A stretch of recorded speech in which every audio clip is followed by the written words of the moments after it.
Bonjour Freddy, comment bonjour allez-vous?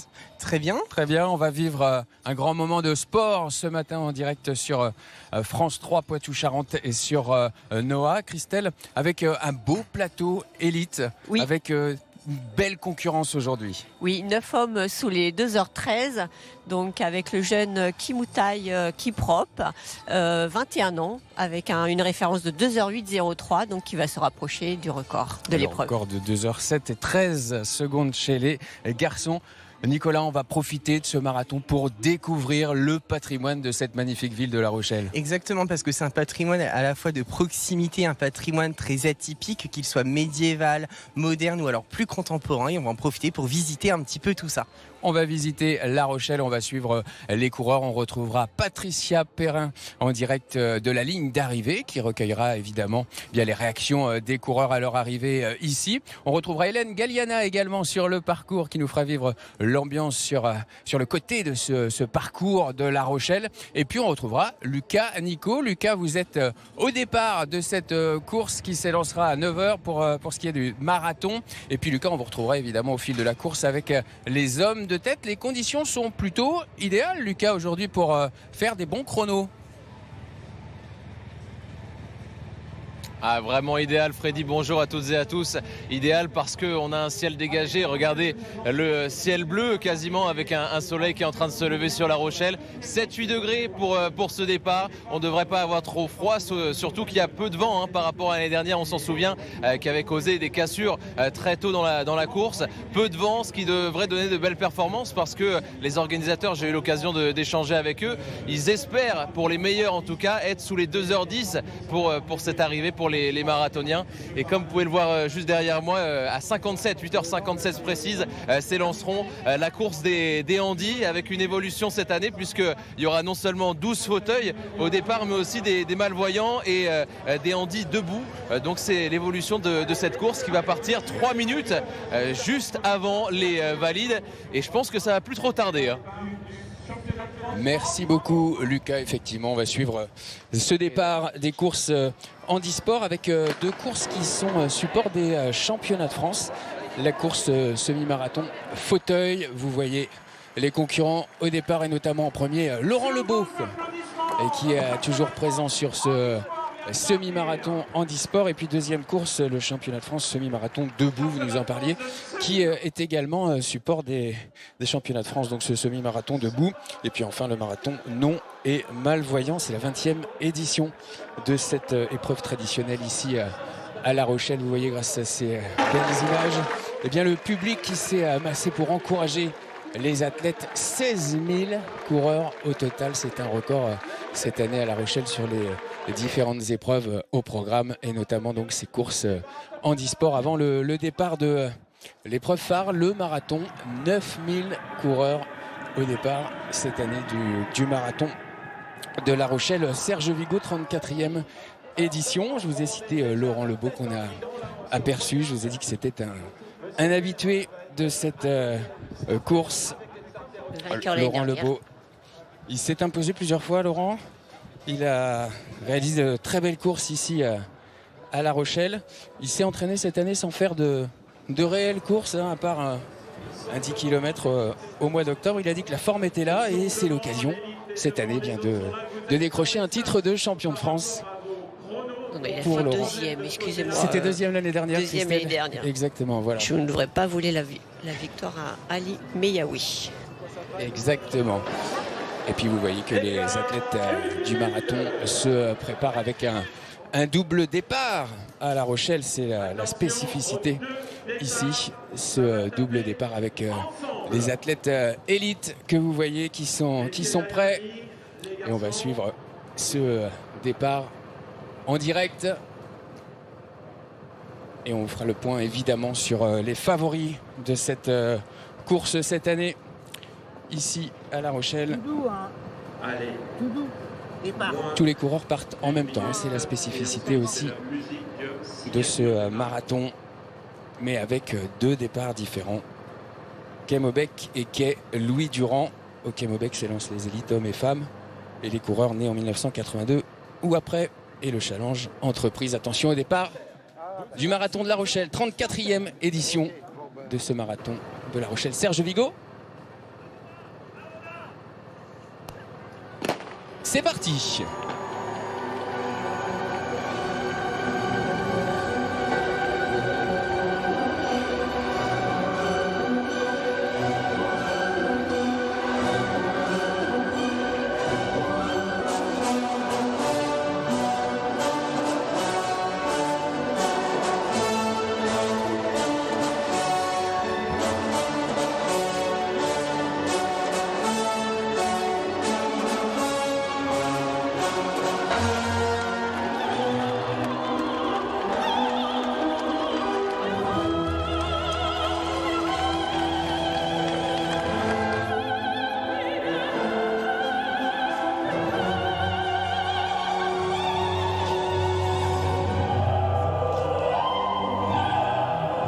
Apprécier ces belles images de la cité portuaire et cette vague de coureurs qui déferlent dans les rues.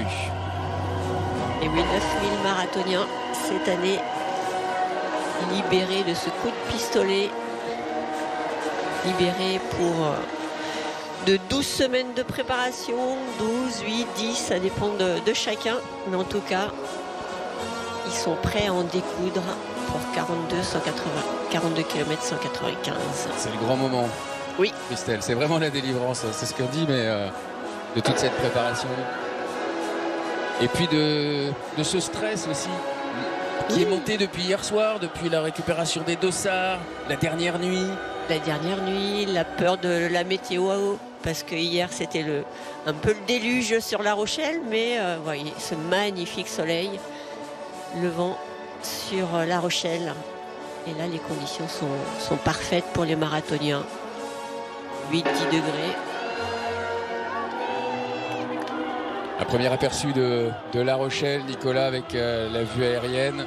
La grande roue, évidemment. Oui, tout à fait.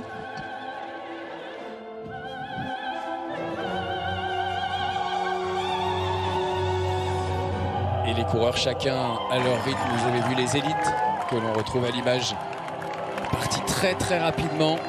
Et puis derrière la masse du peloton qui en terminera peut-être en 3h, 3h30, 4h, 4h30, 5h ou plus.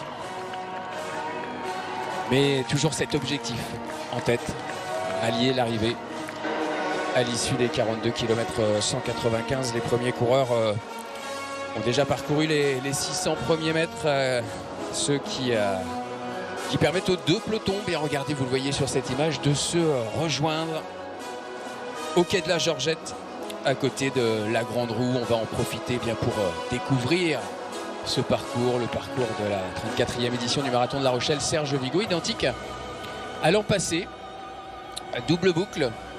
Christelle, pour ce parcours, c'est aussi l'une des spécificités ici à La Rochelle. Oui, deux boucles, un 8 aplati. Oui, exactement. Et ça permet aux supporters de voir 8 fois les marathoniens. Voilà, vous voyez le passage du côté des Minimes, le retour en centre-ville, la place de Verdun, direction ensuite Mireuil. Puis retour par la côte vers le centre-ville. Et ensuite, eh bien, cette deuxième boucle et ce 8 aplati, comme vous disiez. Le 30e kilomètre, attention, c'est là que ça devient difficile pour les marathoniens. Et puis on s'approche de l'arrivée, le retour place de Verdun, le passage à côté de la cathédrale et puis l'arrivée sur les quais. Et ensuite, eh bien, le tapis bleu du marathon de La Rochelle qui symbolise l'arrivée de l'épreuve. Oui, un parcours plat et performant, un deuxième marathon en France sur le plan de la performance. 356 coureurs en moins de 3 heures. Oui. Et plat avec forcément quelques faux plats montants, alors au 10e. Et sur la deuxième boucle, ça fait vers le 30e. C'est pas le mieux placé, mais voilà, c'est pas non plus une bosse insurmontable. C'est vraiment un faux plat qui était plutôt défavorable l'année passée avec beaucoup de vent. Là, cette année, le vent semble très peu. Il devrait avoir peu en d'influence a vitesse. priori. aujourd'hui peu d'influence au niveau Peu du d'influence, vent. oui, tout à fait. Si ça ne change pas, évidemment. Les élites hommes et les élites femmes, Voilà, vous les apercevez féminines. avec leur dossard numéroté de 101 pour la meilleure féminine. Betty Chepkemoy. Et puis les premiers dossards masculins avec, vous l'avez cité, Kiprop Kimutai. Son dossard 1 qui est le favori de cette course. Et puis ensuite les meilleurs Français. On va suivre évidemment la performance des meilleurs Français qui en plus cette année, Christelle, ont des lièvres pour mener l'allure. Oui, très intéressant déjà la densité de Français qui veulent faire le même chronomètre inférieur à 2h20. Et en effet, ils sont emmenés par deux athlètes. Un athlète international, Baptiste Guyon. Dossard 51 que vous voyez là avec ses lunettes. Et le dossard 46, un autre athlète qui a décidé de faire lièvre dans les derniers instants. Michael Chaumont. Voilà, pour emmener ce groupe. Donc ça c'est intéressant, hein, quand il y a de la densité. C'est ce qu'on appréhende un peu sur le marathon de La Rochelle, c'est cette densité, le manque d'athlètes des fois entre 2h15 et 2h20. Et là, cette année, il y a moyen d'aller chercher ces chronomètres. On a vu François Potré qui nous a salué, infirmier libéral qui vit dans le Cavados, au camp athlétique club. Il est licencié, François Potré, veut réaliser un beau chrono. Lui qui a déjà fait 2h23 à Paris. Alors on va retrouver Lucas Nico en tête de course. Lucas, c'est parti plutôt fort, en tout cas c'est l'impression qu'on a eue à l'image. Ah, ils sont partis vraiment tambour battant, ce groupe d'environ 10 hommes, avec notamment Kiprop Kimutai qui était parti en tête avec beaucoup d'allure, ce qui a même décroché. J'étais très inquiet pour le Kenyan Hilary Chemweno qui a été décroché pendant les premiers instants de course et qui essaye petit à petit de refaire son petit écart. Et il a essayé de regagner cet avant de la course, et pour l'instant il y a une cassure qui est en train de se recréer de nouveau pour ce numéro 3, le Kenyan Hilary Chemweno, qui avait fait 4e du marathon de Linz du côté de l'Autriche en avril avec 2h09. C'est pour ça un petit peu inquiet pour lui. Il a du mal à suivre la tête de course qui pour l'instant est très engagée.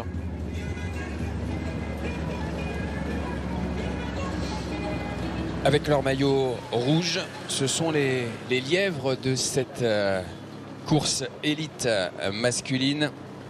Ils sont deux pour mener l'allure, Laban Shepkorom et Hamilton Kimayo, qui vont tenter de mener une allure, Christelle, pour bien finir sur un bon chrono ici à La Rochelle. Oui, 1h04 au semi-marathon, sachant que le record est à 2h07 11, qui date de quelques années maintenant, hein, 2011. C'est vrai que c'est un record qui date déjà de 14 ans, ce qui veut dire, Christelle, forcément qu'il est dur à battre. Oui, il est dur à battre. Après, avec l'évolution des chaussures, on se dit ouais, on peut s'en approcher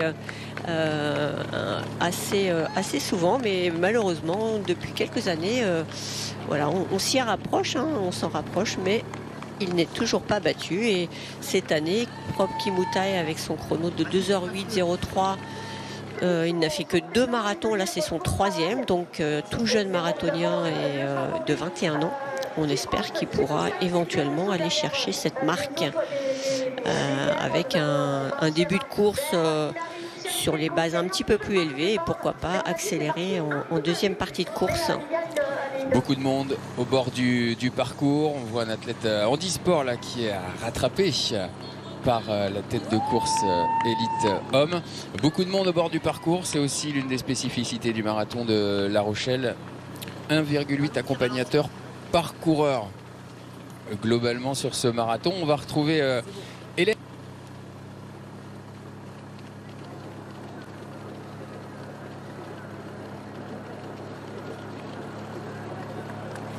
Les statistiques sont dépassées, Freddy, parce que là, regardez, ils viennent soutenir une amie. Naomi, vous venez d'Angers, c'est ça? C'est ça, on vient d'Angers, les copains sont venus en vélo, ils ont fait 200 bornes et nous en voiture, on a un peu triché. Vous venez soutenir qui? Camille, comme vous pouvez le voir. Et alors, surtout, défilé de pancartes, là, elle ne peut pas vous louper, Camille. Pourquoi c'est important de faire toutes ces pancartes pour la soutenir, qu'elle vous voit? Bah oui, qu'elle nous voit, qu'on lui dise qu'on est là, et qu'on s'est entraîné dur avec elle aussi, donc être là pour elle, et les copains aussi. Bon, là, elle est passée il y a quelques minutes. L'idée, c'est de la choper à d'autres kilomètres. Vous allez où? On va essayer de courir. On n'a pas repéré, je vous avoue. On va couper, on verra bien. On fait au feeling. Voilà. Eh ben, c'est parti. On va la retrouver au prochain. Merci beaucoup, Naomi. Merci, Hélène. On encourage donc Camille. Alors, moi, je lui conseille d'aller place de Verdun si elle souhaite voir les coureurs et notamment Camille passer à plusieurs reprises. Place de Verdun, c'est l'endroit idéal. Voilà. Pour suivre le marathon de La Rochelle. On retrouve les meilleurs Français. On va faire le point sur ceux qui composent ce groupe avec le dossard 21 maillot orange. C'est Grégory Biraud. Le numéro 24, maillot bleu, Benjamin Grentier. Kilomètre 42, Juste Le Martel, le club de Haute-Vienne. Il est entraîneur de ce club. Avec lui, on retrouve Antoine Villechenot, licencié du Grand Angoulême Athlétisme, mais qui s'entraîne avec Benjamin Grentier, son dossard numéro 22, rouge et noir. Je vous ai cité déjà François Potré qui nous a fait coucou tout à l'heure, son dossard 23. Les deux lièvres dont on a parlé, Baptiste Guyon et Michael Chaumont. Voilà pour les meilleurs concurrents français de cette course. Alors que là, vous apercevez à droite, c'est le lièvre de la course élite femme, Maxime Bargetto. Maxime Bargetto, grand connaisseur de ce marathon de La Rochelle. Il a même gagné l'épreuve du 10 km. Maxime Bargetto. Et il fait pour la 3e fois l'allure de la course élite féminine. Avec un temps de passage estimé au semi-marathon en 1h12 pour les meilleures féminines. On retrouvera également un duel entre Kenyane et Éthiopienne cette année ici à La Rochelle. Maxime Bargetto donc, qui va mener cette allure. Il s'était imposé sur le 10 km en 2019 précisément, avant de réaliser bien sûr le marathon 2h19 minutes et 23 secondes. En 2021, il avait terminé 11e. Cette belle vue aérienne du port de La Rochelle, du bassin qui a été agrandi. Et on va découvrir bien justement les Minimes, Nicolas. Oui, tout à fait, parce que les Minimes, c'est le port de plaisance le plus grand de la façade atlantique avec environ plus de 5000 places. Il sort de terre en 1972 et a une superficie d'à peu près 70 hectares. Donc c'est vraiment énorme. Mais même s'il sort de terre au début des années 70, son histoire est très ancienne puisqu'elle date et elle commence au XVIIe siècle.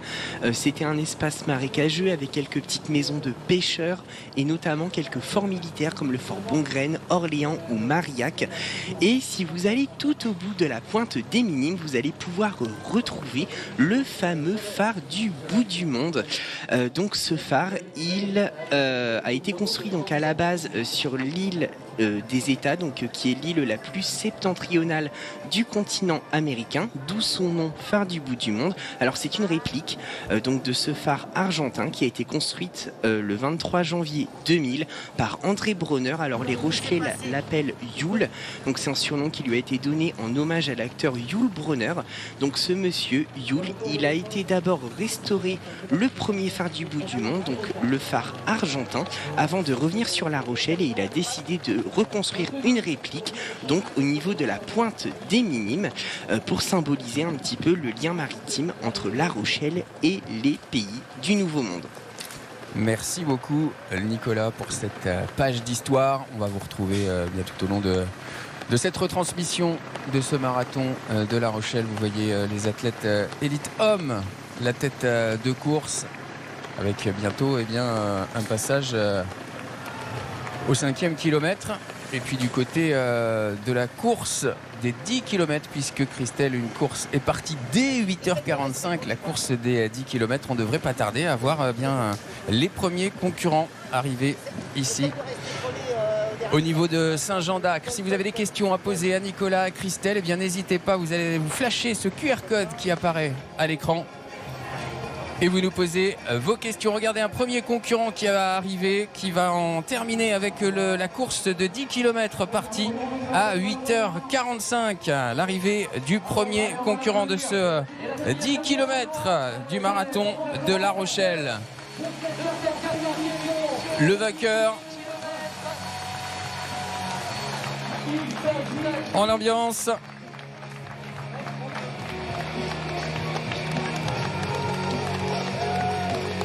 Je crois que c'est Théo Rageau de Nantes, j'ai un doute.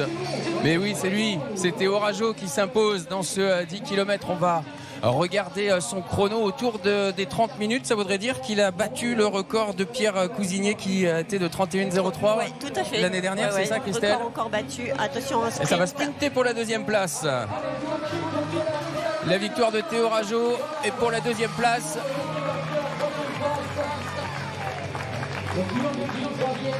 Guillaume Belgique, on voit passer à la ligne en 3e position, le coureur de Sévrien. Et on va bien sûr écouter la réaction de Théo Rageau. Romain Faye, deuxième. Et Romain Faye, deuxième de Chantonnay. On écoute la réaction de Théo Rageau. Oui Théo, bonjour, félicitations. Donc record de l'épreuve battu. Le temps officiel, je crois que c'est 30-31. C'est un peu au-dessus de votre record personnel, vous êtes content? Ouais, je suis ultra content. Je reviens de très loin. J'ai fait une année de blessure et là je suis vraiment à mon retour, quoi. Et franchement les sensations étaient super bonnes. Je suis content de comment j'ai couru et ça annonce que du bon pour la suite. Le 10 km il était super bien, hyper roulant. Quelques relances mais franchement c'était trop cool. Vous avez réussi à faire la différence sur la fin? J'ai attendu le 7e kilomètre pour accélérer et ensuite une fois que je l'ai mise j'ai continué mon effort et j'ai vraiment accéléré. J'ai gagné 10-15 secondes au kilo. Je me retournais un petit peu pour voir si ça suivait. J'ai fait le trou, j'ai tenu. Que du positif ce matin. Bravo. Si Patricia, 30 minutes 33 le chrono de Théo Rageau. Il devance donc Romain Faye qui en termine en 31,07. Guillaume Belgique complète le podium en 31 minutes et 8 secondes. Donc nouveau record de l'épreuve pour Théo Rageau qui s'impose dans ce 10 km. Vous le voyez, le record dans les mains. Bravo à Théo Rageau, le coureur nantais de 27 ans. On va attendre bien sûr la première féminine également sur ce 10 km. On surveille tout ça avec Patricia Perrin. Retour sur la course élite homme. Christelle, on rappelle donc 2h07 et 13 secondes à battre le record de John Komen établi en 2011. Oui, avec un passage en 14,51 sur les bases de 2h05. Donc ils sont partis très très vite, nos marathoniens. C'était l'impression de Lucas Nico. Allez, on retrouve d'autres coureurs à l'arrivée de ce 10 km avec Patricia Perrin. Oui, avec Romain Faye et Guillaume Belgique. Romain, deuxième, c'est une petite déception. Vous êtes content quand même de votre temps? Non, je suis content. Il n'y a eu aucun problème sur la course. On a juste un peu explosé. J'étais un peu déçu en fait de la physionomie de la course. Je pensais qu'on allait essayer de s'encourager les uns les autres et puis au final il y avait un petit peu de vent et puis on se fait plus regarder qu'autre chose, donc ce qui fait que les chronos sont pas bons. Théo a fait une bonne course en sortant sur la fin et il a eu raison de le faire. On n'a pas pu suivre et c'est ce qui nous a fait exploser. Guillaume, Belgique, vous êtes de Sévrien, vous êtes d'ici, ce 10 km vous le connaissez?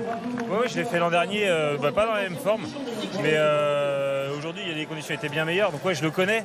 Un peu déçu parce que je venais chercher plus le chrono qu'une place, parce qu'il y a une densité assez belle, mieux que l'an dernier. Et ouais, comme Romain disait, ça s'est regardé. C'était un peu celui qui prendrait pas le devant et du coup ça a pêché sur le chrono, quoi. Les organisateurs voulaient vraiment booster ce record et ce chrono des 10 km. Bon, record battu, 30-31, mais pas de beaucoup, quoi. Ouais, bah, c'est un beau chrono 30-31, surtout ouais, vu la physionomie de la course. Après, c'est pas le parcours le plus rapide qu'on peut trouver aussi, hein, parce qu'il y a sur la fin, là, dans le dernier kilomètre, il y a quand même des pavés, ça glisse un peu. Il y a quelques petites montées descentes pas très importantes, mais qui font quand même assez mal aux pattes. Donc la descente du Mail, par exemple, on peut se dire ça descend, c'est facile, mais non, au contraire, parce que ça tape vraiment dans les muscles. Et donc c'est pas le plus facile. Et d'ailleurs, c'est là que le vainqueur nous a lâché. Et vous confirmez juste rapidement, il y a un peu de vent quand même sur le parcours. Oui, léger, ouais. Enfin, on le sent en courant, ouais. C'est pas, pour l'avoir fait l'an dernier, c'est pas autant carrément là, c'est beaucoup plus cool. Mais oui, il y a un peu de vent qui peut gêner, je pense, à la longue les marathoniens. Merci beaucoup, bravo messieurs. Merci et bravo. 31,46 pour Guillaume Belgy l'an dernier.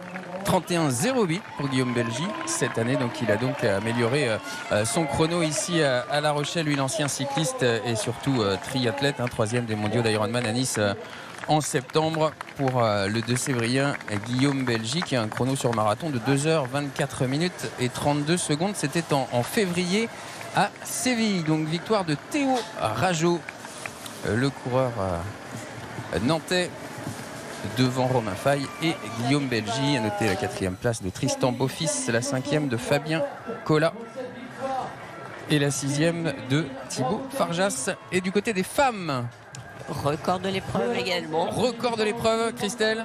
Voilà, Camille Ploto qui est passé qui a franchi la ligne en 35-19.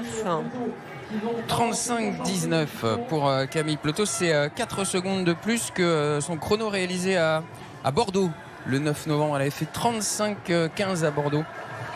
Et donc là, vous nous dites 35-19 pour Camille Ploto qu'on va retrouver au micro de Patricia Perrin. Bon Camille, record battu, vous aussi vous avez eu droit à la petite pancarte, vous êtes satisfaite de votre temps?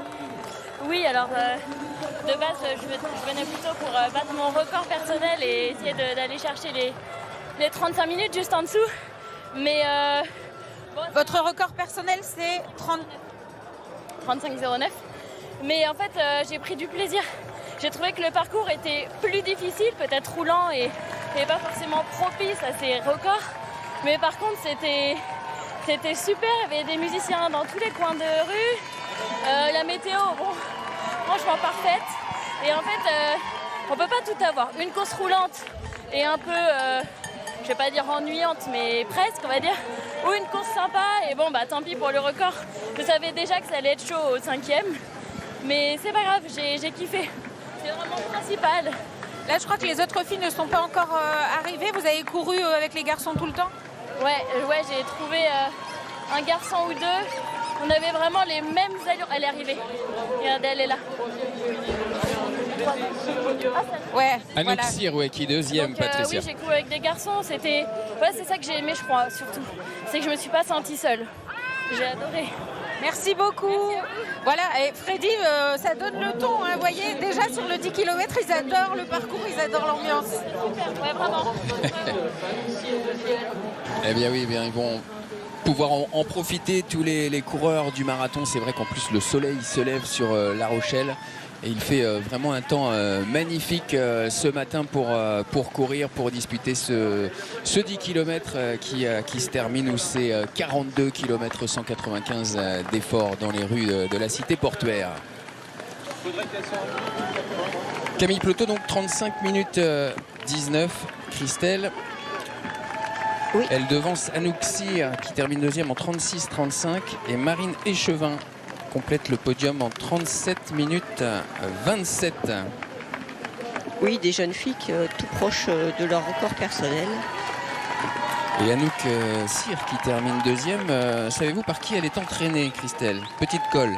Et oui, Petite Colle, parce que je ne l'avais pas. Par Théo Rageot, justement. Le vainqueur. Exactement, de la course du 10 km masculin. Donc ça fait une belle performance pour le duo Théo Rageot et Anouk Cyr, le club des Herbiers.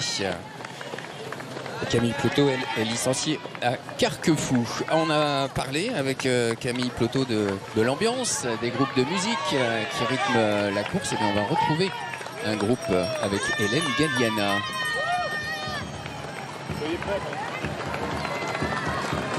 Oui, je suis avec Didier, président de Nocturne Tapage, un groupe Rochelet. brass band, c'est ça, vous m'avez dit?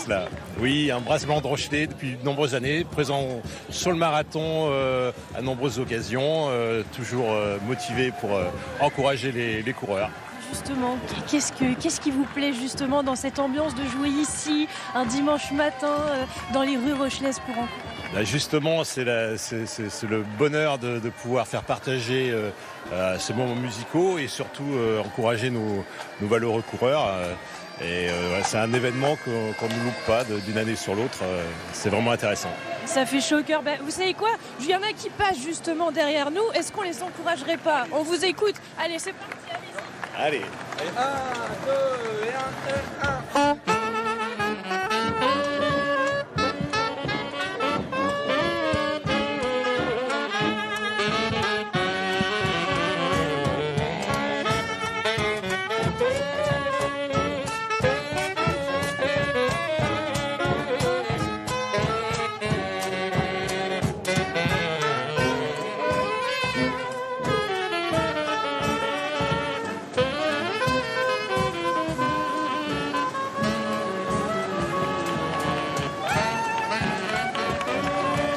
La musique qui accompagne les coureurs. Christelle, ça doit être motivant quand on produit autant d'efforts, d'être encouragé comme ça à la fois par le public et par cette banda, notamment ces groupes de musique. Ouais, ça fait du bien, hein. On aime cette ambiance festive et c'est ce que recherche le marathon de La Rochelle aussi, hein. Dominique Rouget, le président du marathon de La Rochelle le dit, hein, il faut que ça soit un marathon festif, convivial et il veut avoir des sourires sur chaque visage qui passe la ligne d'arrivée. C'est plus dur pour Abraham Milo qu'on a vu décrocher du groupe de tête. Abraham Milo, l'Éthiopien de 37 ans, qui a des performances intéressantes au marathon de Paris en 2019 en 2h07 minutes et 5 secondes. Il a plus de référence depuis 2019 sur le marathon. Pourquoi du décrochage aussi, on ne l'avait pas vu depuis 2019. Donc, exactement. Et en fait, s'il ne l'a pas vu, c'est parce qu'il s'est occupé de son enfant d'abord et qu'il a privilégié la carrière de sa femme. Et donc il revient à la compétition sur le marathon aujourd'hui à La Rochelle. Donc il faut qu'il reprenne ses repères sur la distance et puis retrouver des sensations également. Quelles sont les sensations des hommes de tête? On va poser la question à Lucas Nico. Écoutez Freddy, là on vient de passer le 9e kilomètre et ce que je vous disais en début de course se confirme, hein, malheureusement pour le Kenyan. Hilary Chemweno, distancé là maintenant à plus de 100 mètres, hein, des hommes de tête. Et vous en parliez du vétéran, ils étaient 10 tout à l'heure, ils ne sont plus que 8 puisque le vétéran de 37 ans, Abraham Milo, qui avait remporté, vous en parliez, de ce marathon de Paris en 2019, est désormais décroché, lui à son tour. Il reste désormais 8 hommes en tête après quasiment un peu plus de 9 km de course. Et ça paraît difficile également pour Mastrecha Beré, hein, l'Éthiopien, la dossard numéro 2 également, Christelle. Oui, qui a le meilleur chrono de référence, 2h06,44. Mais depuis, il l'a fait en 2022 et depuis, ses références sont plutôt aux alentours de 2h10. Et c'est vrai que le départ sur les bases de 2h05 ne lui est pas favorable. C'est un peu soutenu quand même. Voilà, donc c'est un peu trop soutenu. Ouais. À voir après s'il ne décroche pas de trop non plus pour pouvoir aller chercher des places d'honneur tout à l'heure. Courir à son rythme aussi, ne pas se griller d'entrée. Voilà, c'est que le début de course. Mais bon, là, il laisse partir le groupe quand même. Donc, et on sent que dans sa foulée, il n'est pas très dynamique au sol, donc j'ai plutôt peur qu'il décroche définitivement. On va suivre ça. Évidemment, on va retrouver Patricia Perrin à l'arrivée du 10 km. Patricia. Oui, alors nous, on est toujours dans l'ambiance plutôt sympa de ces 3500 concurrents du 10 km avec deux frangins. C'est écrit sur les t-shirts. Regardez, encouragez mon frère, il est derrière. Et là, j'espère que vous avez encouragé mon frère, il est devant. Donc Gaël, ça s'est bien passé, vous, la course à l'avant du coup? Très bien, on a eu peur d'inverser les rôles pendant la course, mais tout s'est bien passé, on a tenu les temps. Donc c'est vous qui avez de l'expérience et qui l'avez motivé? Un peu plus, c'est ça, oui. Mais bientôt il en aura plus que moi. Yanis, comment ça s'est passé? C'était une première? Non, c'était la deuxième fois que j'ai fait un 10 km en course. Et là, c'était mon cadeau d'anniversaire de Mars qui m'avait offert. Et voilà, là j'ai battu mon record, tout est bien. Et on fait tous les deux nos chronos qu'on voulait. Donc quand on a le sourire comme ça à l'arrivée, finalement c'était un beau cadeau d'anniversaire. C'est ça, il n'y avait pas mieux comme cadeau. Attention, le prochain ça pourrait être une inscription sur le marathon. Pourquoi pas dans les futures années. Vous êtes partant vous aussi? Ah oui, j'adore. Merci messieurs, profitez bien de la journée. Merci Patricia, on a aperçu la statue du Perret, la grosse horloge sous laquelle les coureurs du 10 km passent pour rallier l'arrivée, alors que les coureurs élites, eux, arrivent place de Verdun. Là nous sommes avec les féminines qui vont pas tarder à arriver place de Verdun, mais les hommes, eux, ils sont déjà, puisqu'on est au 10e kilomètre, place de Verdun, Nicolas.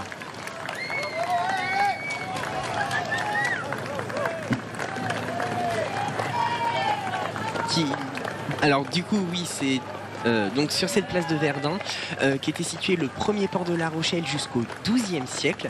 Et à noter que c'est aussi sur cette place de Verdun qu'il y avait à la fois le pouvoir judiciaire, économique et politique de la première ville de La Rochelle, en tout cas de la ville médiévale, puisque c'est ici qu'était construit le château Vauclair. Donc le château Vauclair, c'était un édifice donc médiéval assez massif qui a été détruit durant le premier siège de La Rochelle qui s'est déroulé en 1372. Et ce qui est intéressant aussi de noter, c'est que donc cette place, elle a été un lieu très important tout au long de l'histoire finalement de La Rochelle, puisque par exemple durant les guerres de religion, c'était là qu'on venait par exemple brûler les sorcières ou alors les hérétiques. Outre cet ancien château, donc outre le château Vauclair, cette place de Verdun, elle est aussi bordée par la cathédrale Saint-Louis. Et cette cathédrale Saint-Louis, donc on peut encore l'apercevoir aujourd'hui. Elle a été construite par Jacques Gabriel entre 1742 et 1783, donc sur l'emplacement d'une première église primitive dont on peut encore d'ailleurs apercevoir le clocher. Donc cette première église, elle s'appelait donc l'église Saint-Barthélemy, et ce qui est assez particulier, c'est qu'elle a été tantôt catholique et tantôt aux mains des protestants au fil de l'histoire. Et donc cette cathédrale Saint-Louis, pour revenir un petit peu plus en détail dessus, elle a une petite particularité puisque c'était la paroisse, on va dire, des armateurs rochelais, qui étaient donc majoritairement présents dans le processus des traites négrières. Et donc cette paroisse Saint-Louis, elle était réputée pour de nombreux baptêmes d'esclaves qui étaient venus des colonies avec donc leur maître rochelais. Entre 1760 et 1783, on estime qu'il y a eu 77 baptêmes d'esclaves. Merci beaucoup Nicolas Barraud-Baudy. Retour à la course avec donc les élites hommes, Christelle, qui sont passés au 10e kilomètre. En quel chrono quoi? Ils sont passés en 29,56, donc 7 athlètes qui sont passés en 29,56, c'est-à-dire sur les bases de 2h06,30, un léger ralentissement, mais toujours sur les bases inférieures au record. 3 athlètes qui ont décroché, donc on les avait vus à l'écran. Oui.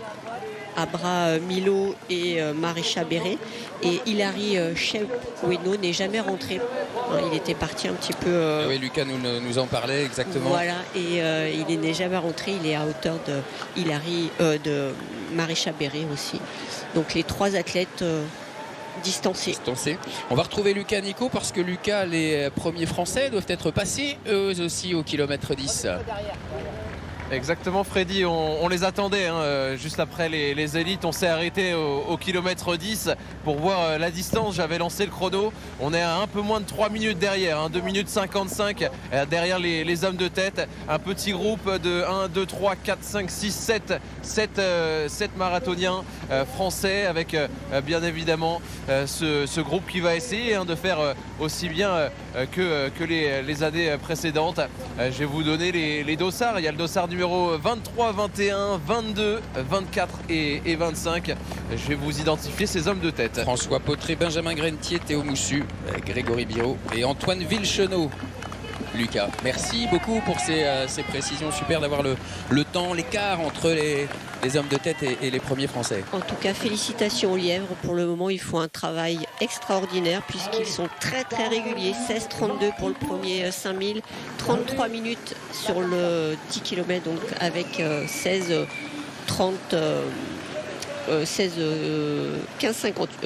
16-28, pardon, excusez-moi, j'arrive plus à faire des calculs. 16-32 et 16-28. Voilà. Donc sur les bases de 2h19-14. Donc bravo à Baptiste et Baptiste Guyon et Michael Chaumont.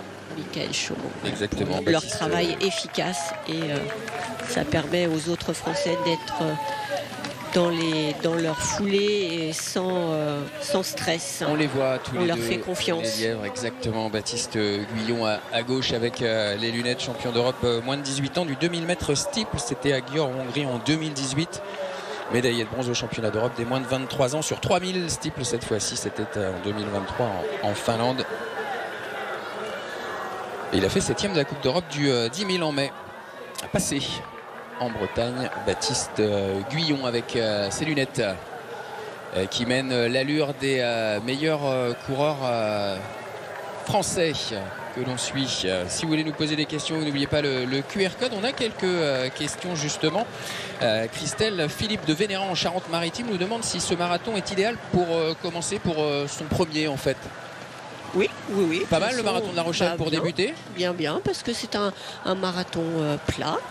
Où il y a l'ambiance, vous pouvez être encouragé de nombreuses fois, il est performant et puis si vous habitez pas très loin, c'est toujours intéressant de ne pas avoir de grands déplacements pour bien préparer l'avant-course et puis vous voyez la météo est favorable donc après ce qui est intéressant aussi sur cette préparation, elle se fait après les congés d'été, donc vous pouvez entamer votre préparation après vos congés, parce que souvent les marathons de septembre-octobre, on les commence en juillet-août quand on a une préparation de 12 semaines, donc là ça permet de commencer après les congés pleinement votre préparation.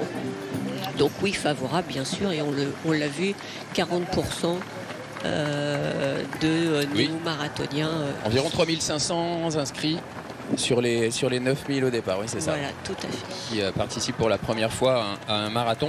Marie d'Indre-et-Loire nous demande quelle température il fait ce matin pour la course. Alors 8 degrés au départ, maintenant le soleil s'est levé, ça va se réchauffer un petit peu. Ça va se réchauffer, après l'air, il y a un peu d'humidité vu avec les conditions météo des jours précédents, mais les conditions sont idéales pour le marathon.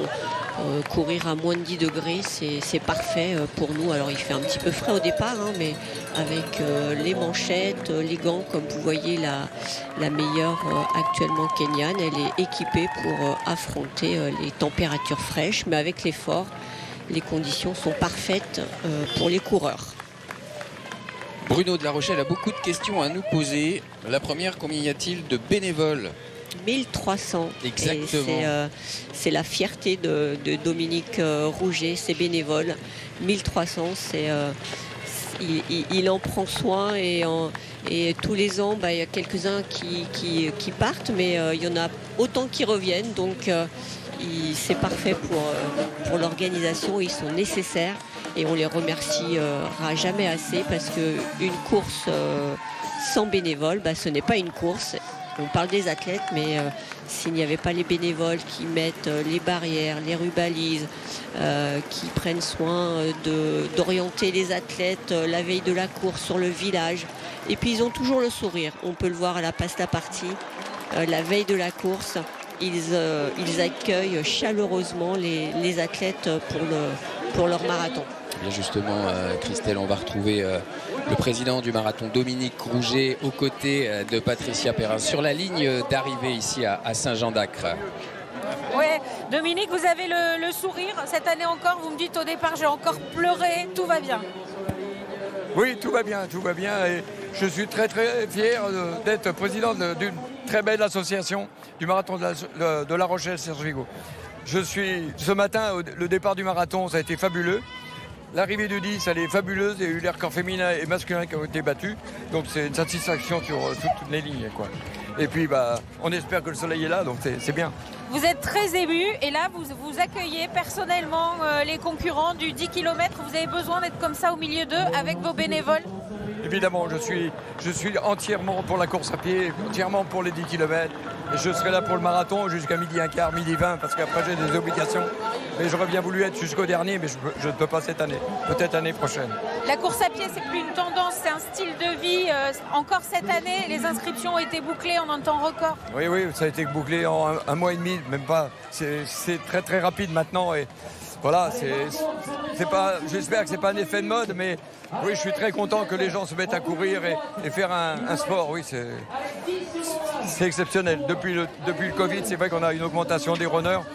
Et puis voilà, ça met de l'émotion automatiquement. Record sur le 10 km, on espère peut-être aussi un record chez les garçons sur le marathon.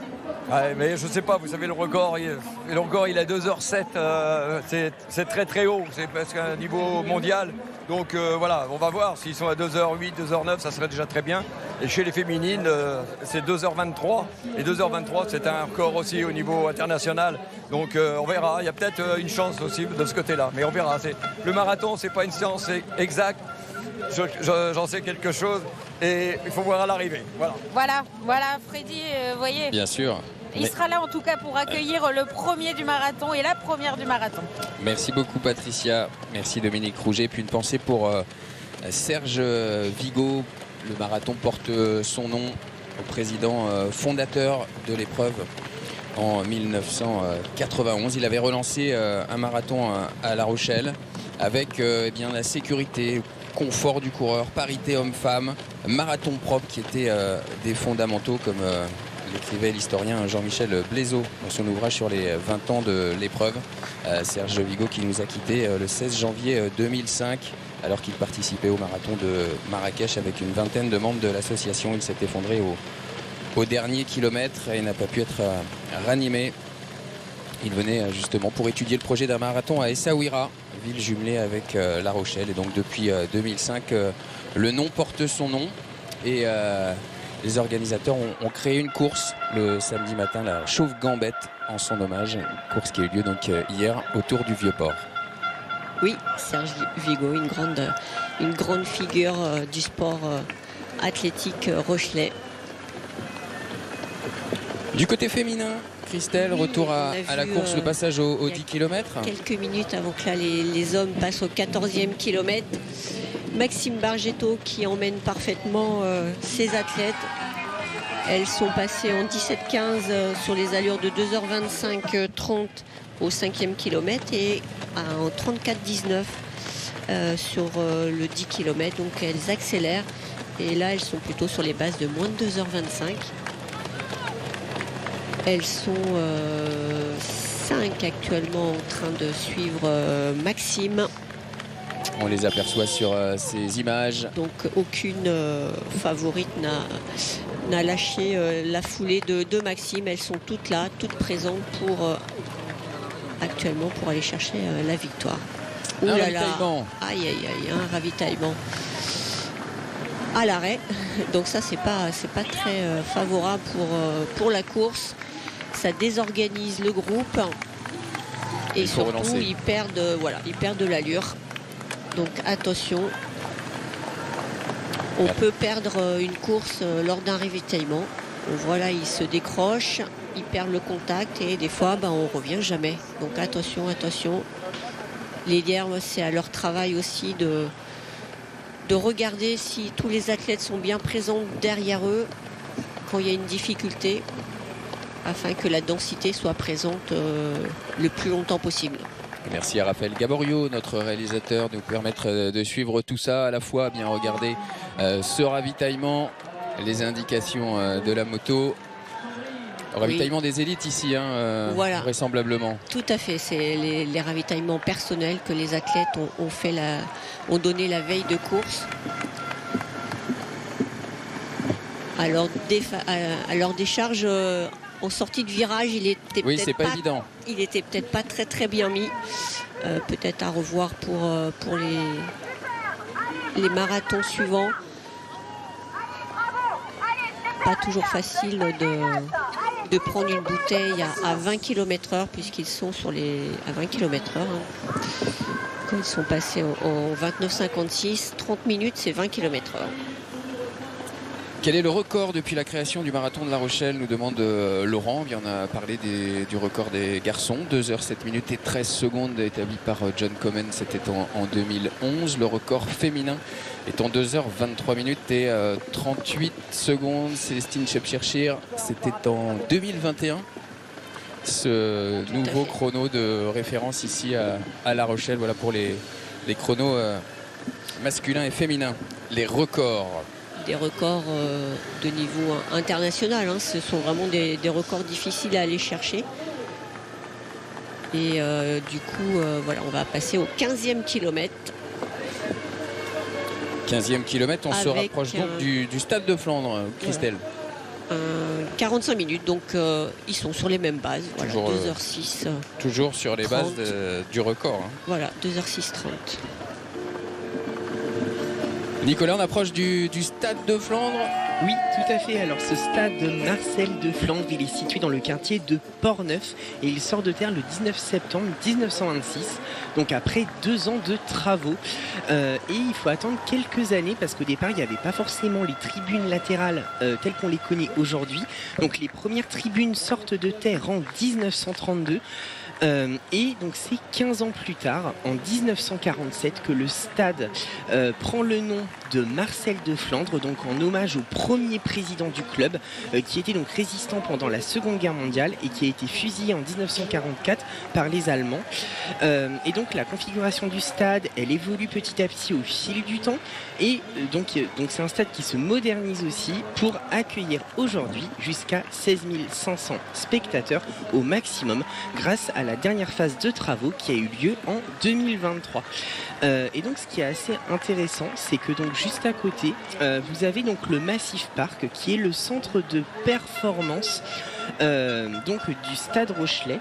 Donc c'est un grand complexe qui fait 4000 m² qui permet aux joueurs, qu'ils soient titulaires, professionnels ou jeunes espoirs, de venir finalement se préparer et se concentrer. Donc il y a plusieurs équipements de pointe qui sont mis à leur disposition, comme des salles de musculation, un terrain couvert chauffé pour faire des entraînements, une salle de travail ou une salle de repos, etc.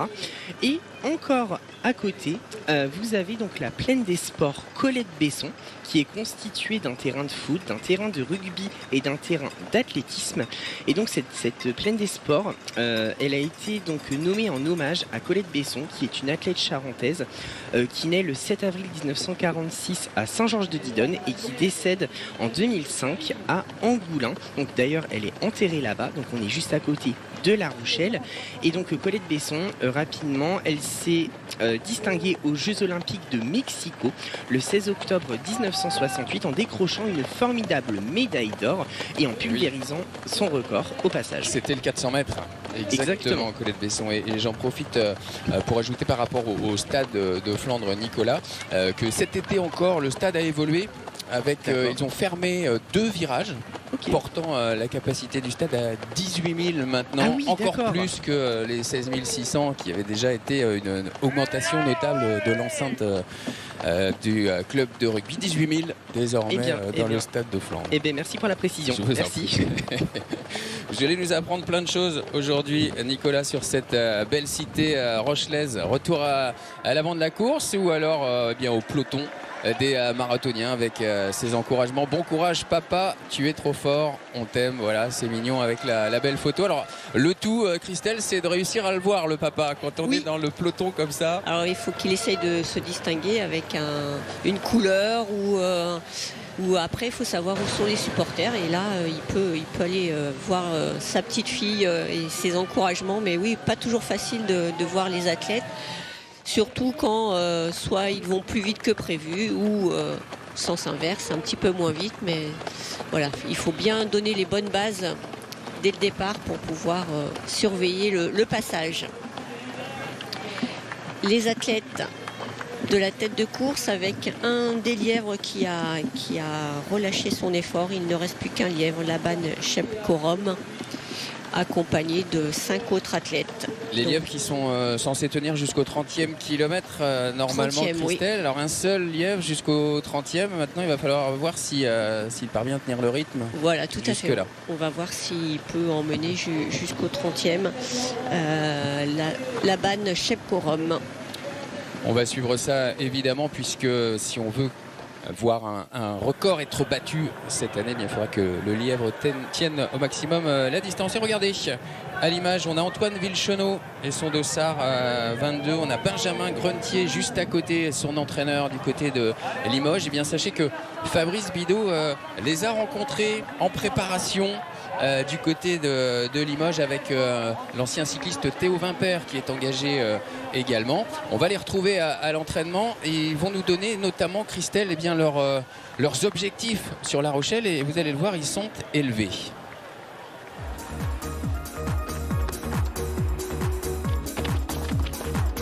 À 19 km/h, Antoine, Benjamin et Théo ont presque l'air de s'amuser. Normal, les trois amis figurent dans la liste des favoris français pour le marathon de La Rochelle. La séance du jour, c'est Benjamin Grentier, l'entraîneur du groupe, qui l'a décidé. On attaque sur la séance, donc nous aujourd'hui 12 fois 1 kg, récup 200 trop, on essaie de rester facile, on part à l'allure marathon. Antoine Villecheneau, 30 ans, dispute son 5e marathon. Il a établi son nouveau record il y a un an à Valence en 2h15-48. Mais c'est à Paris en avril 2024 qu'il a signé sa performance la plus remarquée, avec une place de 13e et 2e français en 2h18. Son premier marathon, Antoine Villecheneau l'avait réalisé à La Rochelle il y a 4 ans, en terminant 20e en 2h27. Et il connaît donc les avantages et les inconvénients du marathon rochelais. La Rochelle, c'est un marathon où les conditions météo peuvent être assez variables. J'aimerais peut-être recourir sur les bases de ce que j'avais fait à mon dernier marathon de Paris, donc sur à peu près 2h18, peut-être un peu plus rapide en fonction des conditions météo. C'est plutôt de gérer un départ un peu prudent en pack et de pourquoi pas accélérer sur ma deuxième partie de parcours. Benjamin Grentier, ici en bleu au centre de l'image, connaît bien lui aussi La Rochelle, qu'il a disputé 2 fois. Il y a 2 ans, il a terminé 10e en 2h22. Mais depuis, il a établi un nouveau record en 2h17 à Valence. À 44 ans, il vient d'être sacré champion de France Master 2 sur semi-marathon en 1h05. Un chrono qu'il a même renouvelé à 3 reprises cette année, mieux que quand il était plus jeune. Les conditions ont complètement changé à 15-20 ans où les pelotons n'étaient pas aussi denses, où les méthodes d'entraînement étaient différentes, où il n'y avait pas les chaussures carbone. Donc c'est vrai que j'ai réussi à maintenir un niveau, des chronos à peu près équivalents, hein, même si mon niveau n'est pas aussi élevé que ce que je pouvais avoir à l'époque. Mais c'est quand même une belle satisfaction d'avoir accroché un beau chrono sur 10 bornes, sur semi. Sur marathon, je pense que ouais, je serai encore dans le coup. Théo Vimpert, lui, s'est lancé dans la course à pied après sa carrière de cycliste professionnel. Il a notamment passé 3 saisons dans l'équipe Aubert 93 entre 2013 et 2016. Il a réalisé 2h26 il y a un an au marathon de Valence et il vient d'établir à 35 ans son record sur semi en 1h07 à Bordeaux. On retrouve un peu l'effort du vélo dans la gestion surtout, sur une montée de col où il faut toujours gérer son effort. Après, aujourd'hui, comme dans le vélo, il y a les capteurs de puissance, en marathon, il y a la montre, les chronos qui nous permettent de bien gérer les efforts. Et puis tout ce qui est alimentation en deuxième point.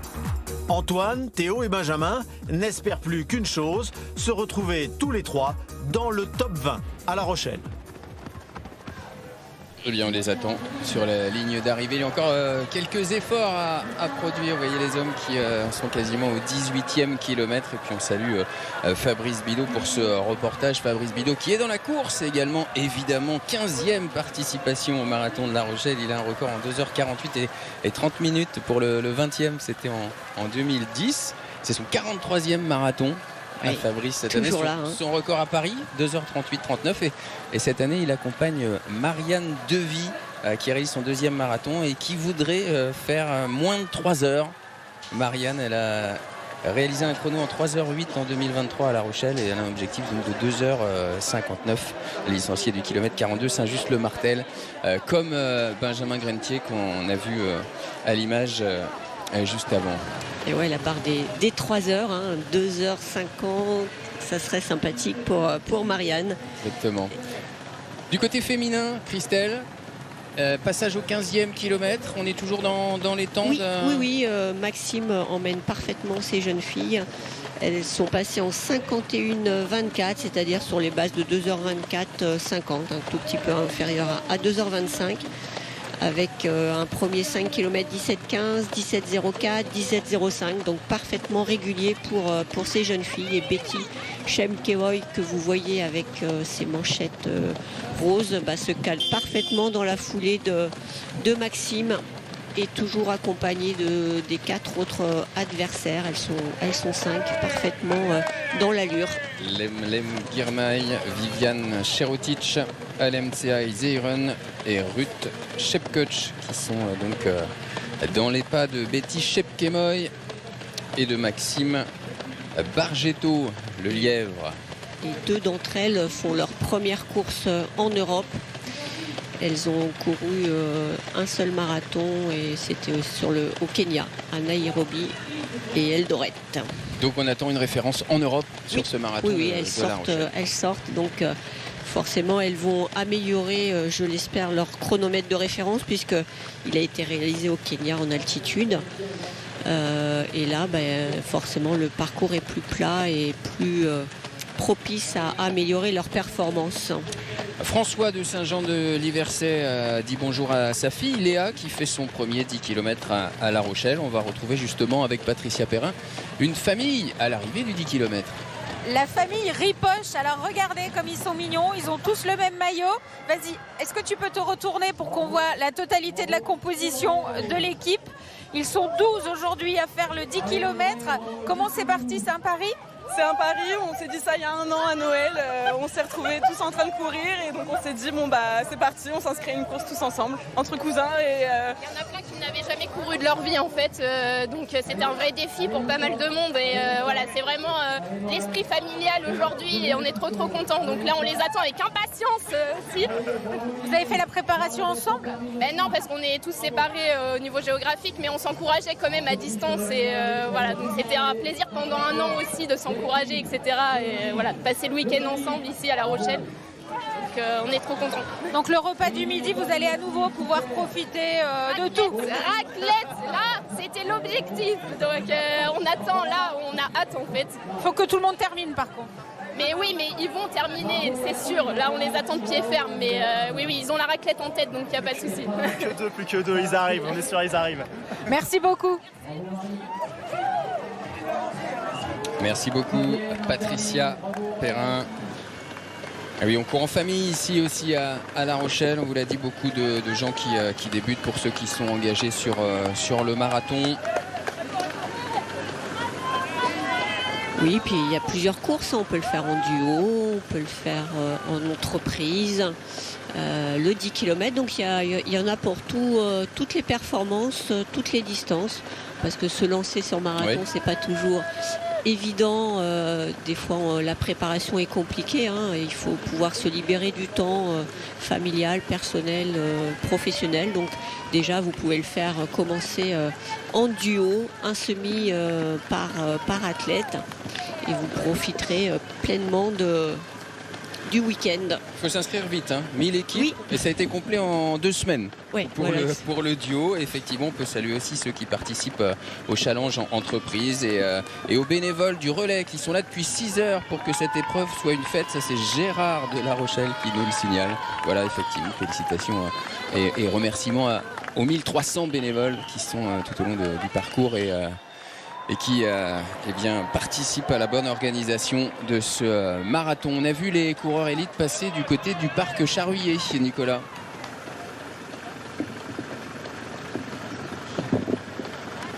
Alors, le parc Charruillet. Donc, le parc Charruillet, donc son histoire commence en 1881 quand Adèle Charruillet, qui était la fille des plus grandes familles d'armateurs de La Rochelle à cette époque-là, elle fait valider son testament dans lequel elle lègue 100 000 francs et des terrains plutôt insalubres et marécageux. Donc elle lègue tout ça à la municipalité de La Rochelle à la seule condition d'effectuer et d'y construire un parc de promenade pour les Rochelais. Donc ce sera chose faite en 1887, donc avec l'ouverture du parc tel qu'on le connaît aujourd'hui, donc un parc d'environ 40 hectares.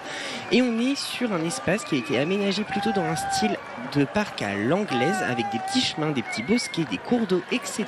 Tout un cadre vraiment romantique finalement. Et donc juste à côté du parc Charruillet, vous avez donc une partie des remparts de La Rochelle qui date du XVIIe siècle. Donc ce sont les remparts qui ont notamment vu le siège de La Rochelle en 1627-1628. Donc pour rappel, pendant 10 mois, les armées de Louis XIII et donc commandées par le cardinal de Richelieu ont assailli les Rochelais qui étaient protestants, donc ça embêtait un petit peu le roi de France donc qui était catholique. Donc durant ce siège, toutes les voies de communication terrestre et maritime ont été coupées, ce qui installa donc une famine véritablement terrible, puisqu'au début du siège il y avait 28 000 habitants à La Rochelle et à la fin il n'y en avait plus que 5 000. À noter donc pour deux petites anecdotes plus surprenantes sur le siège de La Rochelle. Et on raconte qu'il y a eu des femmes et des enfants qui ont été jetés des remparts car considérés comme des bouches inutiles à nourrir, et on a même retrouvé en archive des cas de cannibalisme dans les cimetières parce que les gens avaient du mal à se nourrir. Cannibalisme. Oui, tout à fait. Vous faites peur là. Allez, retour avec les athlètes élites dans les rues du centre-ville. 1 heure de course désormais pour les hommes de tête. Un petit peu plus de 20 km parcourus déjà, Christelle, dans ce marathon de La Rochelle. On approche de la mi-course, on approche du semi-marathon et on va évidemment regarder les chronos très attentivement pour ces hommes de tête. Oui, bien sûr, hein, le temps à mi-parcours est important, sachant qu'il n'est pas non plus primordial puisque la course commence à partir du 30e, donc c'est pas qu'un multiplié par 2. Hein. Oui. Donc, voilà, mais c'est important de voir sur quelle base ils sont partis. Et puis, le coureur qui arrive aux Halles que vous voyez derrière, voilà, le marché couvert de La Rochelle. Et de nombreux supporters sur le bord de la route. Effectivement, du monde, du public et les Halles, Nicolas, de La Rochelle, les voici. Oui, alors tout à fait. Donc ces halles, elles sont situées en plein cœur de la ville de La Rochelle. On est à 2 pas seulement de la place de Verdun. Et ce qui est intéressant, c'est que ces halles, elles ont été construites sur la place de ce qu'on appelait à l'époque les anciennes boucheries. C'est-à-dire que c'était un grand îlot de bâtiments qui encerclait une grande cour. Et c'est là qu'on venait y déposer, y découper et y préparer les viandes pour qu'ensuite elles soient dispatchées et livrées dans les différentes boutiques aux 4 coins de la ville. L'édifice que l'on voit actuellement, il est beaucoup plus récent puisqu'il sort de terre en 1834 grâce à l'architecte Brossard qui veut un édifice finalement construit donc en pierre de Charente, donc en pierre locale. Il va y avoir tout plein d'évolutions finalement sur ce bâtiment, puisque à la fin du 19e siècle, donc les Halles de La Rochelle vont prendre un modèle beaucoup plus moderne sur le modèle des Halles Bâtard de Paris, avec l'ajout de la verrière et des éléments en fer forgé. Merci beaucoup Nicolas. On surveille le passage au semi-marathon. Christelle, c'est important, on l'a dit, de noter le temps et on va écouter Lucas, Nico, quand les élites vont passer là au semi-marathon. Lucas, vous avez une information sur un coureur de tête notamment. Exactement, on est toujours, alors on vient de passer le 19e kilomètre juste derrière les hommes de tête français pour le coup, enfin, les hommes de tête élite. Pour le coup, on a croisé l'Éthiopien qui était du dossard numéro 2, Marécha Béré. On l'a dépassé, il était sur le trottoir, il n'avançait plus vraiment, il était en train de marcher. Donc ça ressemble fortement à un abandon. Fin de course et fin d'ambition pour l'Éthiopien Marécha Béré.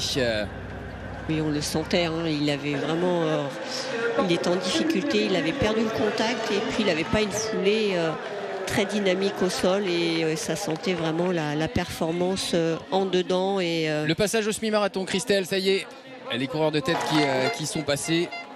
En 1h03. On va surveiller le nombre de secondes précisément. Un chrono très très intéressant pour battre le record. Je vous rappelle, le record 2h07 et 13 secondes, John Komen 2011. Est-ce qu'on va assister cette année à La Rochelle à un nouveau record? Eh bien pour l'instant, les hommes de tête sont bien partis. Oui, tout à fait. Ils sont toujours sur ces bases.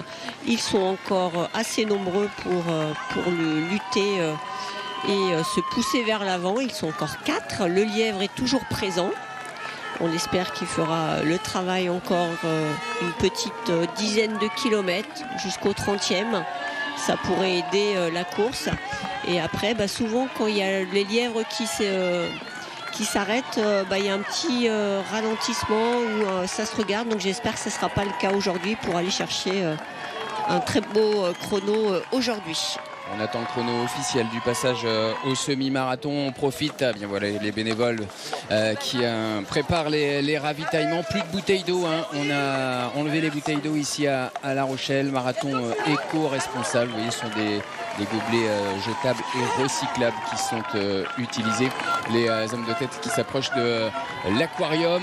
On attend le chrono officiel. Pour l'instant, on ne l'a pas du semi-marathon avec ces coureurs. Le temps d'une petite page de publicité et on revient pour vous donner le chrono officiel. À tout de suite.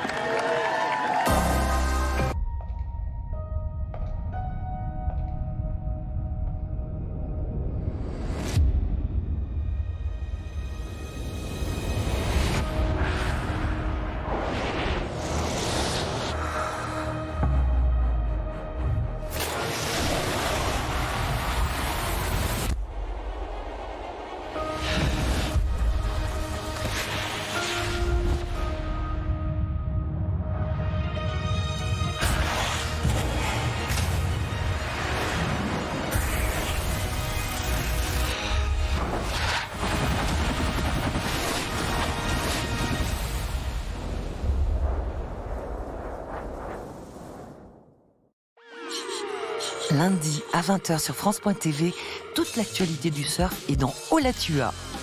Retrouvez toutes les images du championnat de France de surf qui s'est déroulé cette année à Osgore. Gros plan également sur les piscines à vagues avec un projet en cours à Canéjan en Gironde. Et enfin, ça se passe comment le surf en novembre sur notre littoral ? Olatua, de la glisse, mais pas que, à voir sur notre plateforme et lundi à 20h sur Noah.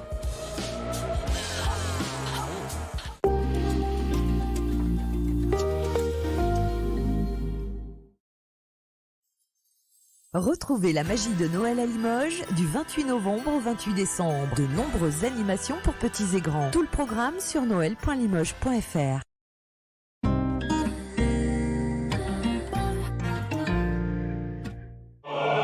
Mardi soir sur France.tv. Si la culture éclaire la complexité des choses, le patrimoine nous en raconte l'histoire. Ouvrons grand nos yeux et nos oreilles, car les arts sont un accélérateur de l'âme qui fait voyager notre imaginaire. Culture et patrimoine, votre soirée documentaire, mardi dès 21h10 sur notre plateforme et sur Noah.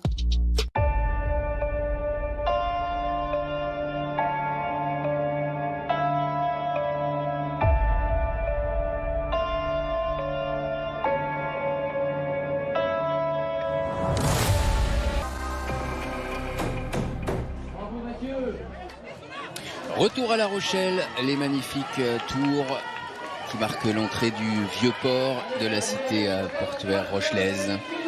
Les minimes derrière, nous sommes en direct sur France 3 Poitou-Charentes et Noah pour suivre la 34e édition du marathon de La Rochelle. Serge Vigo, vous voyez les athlètes élites qui sont passés, Christelle, au semi-marathon dans un temps très intéressant. Oui, toujours sur les mêmes bases depuis le début de la course, 2h06:30 environ. Donc ils sont passés au semi en 1h03:17.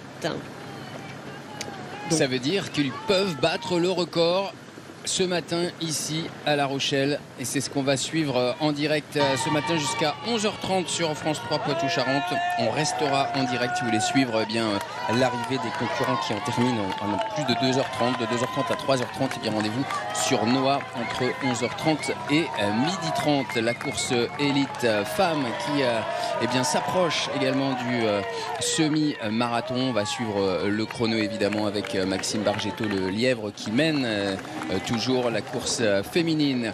Les athlètes, eux, qui vont du côté des minimes, passer notamment là devant la médiathèque. On va en profiter bien pour découvrir ou redécouvrir, si vous étiez avec nous en début de retransmission, le parcours de ce marathon de La Rochelle, puisque c'est un parcours de 2 boucles et que donc les athlètes élites abordent cette deuxième boucle, quasiment la même que la première. Elle diffère uniquement du côté de l'arrivée. Voilà où ils en sont là, les athlètes précisément, avec ce parcours du côté des minimes, le retour en centre-ville, la place de Verdun, Mireuil, le retour du côté du stade de Flandre, le Mail, le parc Charruillet et le retour en centre-ville. Vous voyez la deuxième boucle à présent. Et donc une arrivée qui diffère pour que les coureurs passent du côté de l'hôtel de ville et reviennent quai du Perret. Et à Saint-Jean-d'Acre, où aura lieu l'arrivée de ce marathon de La Rochelle. Des questions, Christelle, elles sont nombreuses ce matin. Si vous voulez bien transmettre à Christelle ou à Nicolas une question, n'hésitez pas à flasher le QR code et Christelle et Nicolas y répondront avec plaisir. Est-ce qu'il y a beaucoup de femmes sur le marathon? C'était une question posée également ce matin. Oui, 22% de femmes sur le marathon de La Rochelle. Le marathon en général se féminise, elles le viennent de plus en plus. Elles appréhendent moins la distance. C'est vrai que c'était une difficulté souvent pour les féminines de pouvoir monter sur marathon, la peur de pouvoir se préparer. Et maintenant, avec l'accessibilité sur les distances inférieures, 5 km, 10 km, 15 km, les semi-marathons, la course à pied se féminise. Et aussi bien sur le plan de la performance que du nombre d'athlètes, toutes les courses se féminisent. 22% de femmes au départ, vous l'avez dit, Christelle, de ce marathon de La Rochelle cette année sur les 9000 concurrents engagés. On voit les athlètes féminines à la tête de course, derrière Maxime Bergetto, et nous on va retrouver sur le bord du parcours Hélène Galliana. Vous êtes à côté d'un ravitaillement, Hélène.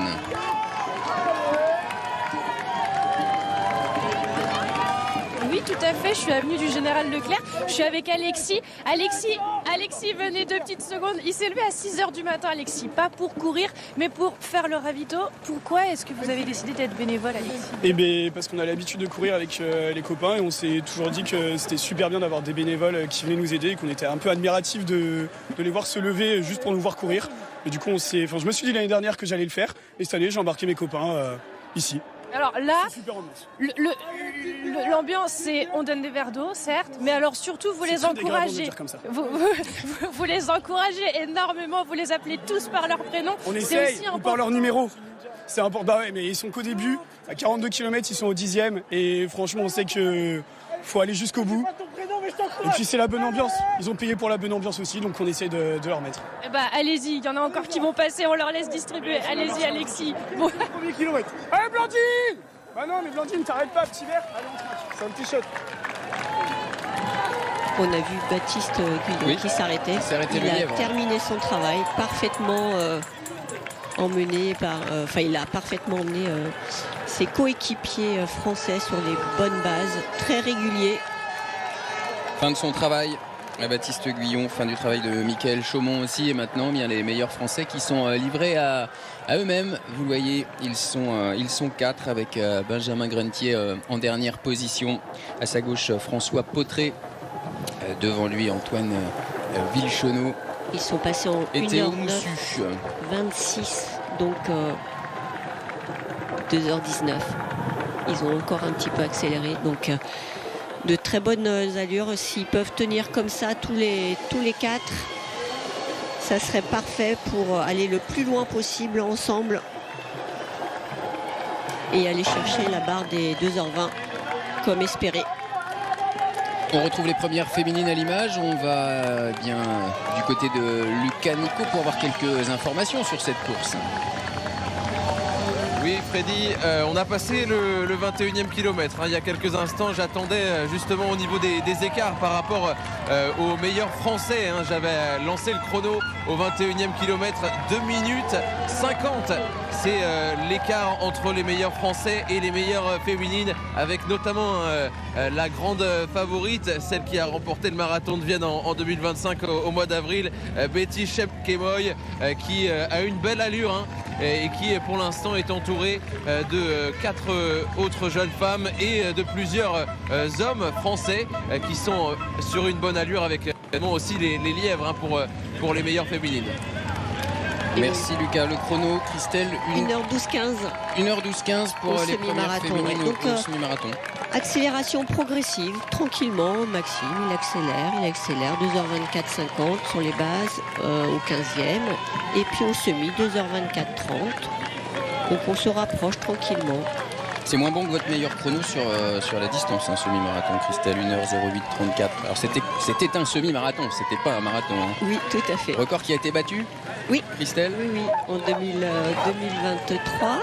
Et puis cette année, j'ai perdu le record du 10 000 mètres de 31-35. Donc je n'ai plus aucun record de France depuis juin de cette année. Vous en aviez beaucoup?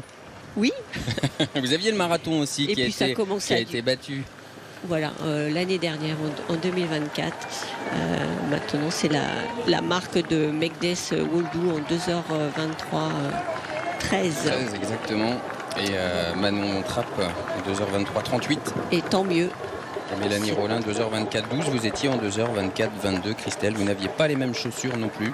Oui, mais c'est une belle génération aussi. Elles sont jeunes. Exactement. Et elles ont encore l'avenir devant elles.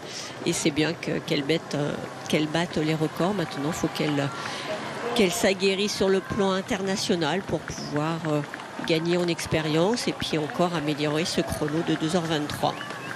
Et en semi-marathon, c'est Alessia Zarbo qui a le meilleur chrono maintenant en 1h08-20. Oui, tout à fait. C'est ça, exactement. Oui. Réalisé à Valence. Puissance.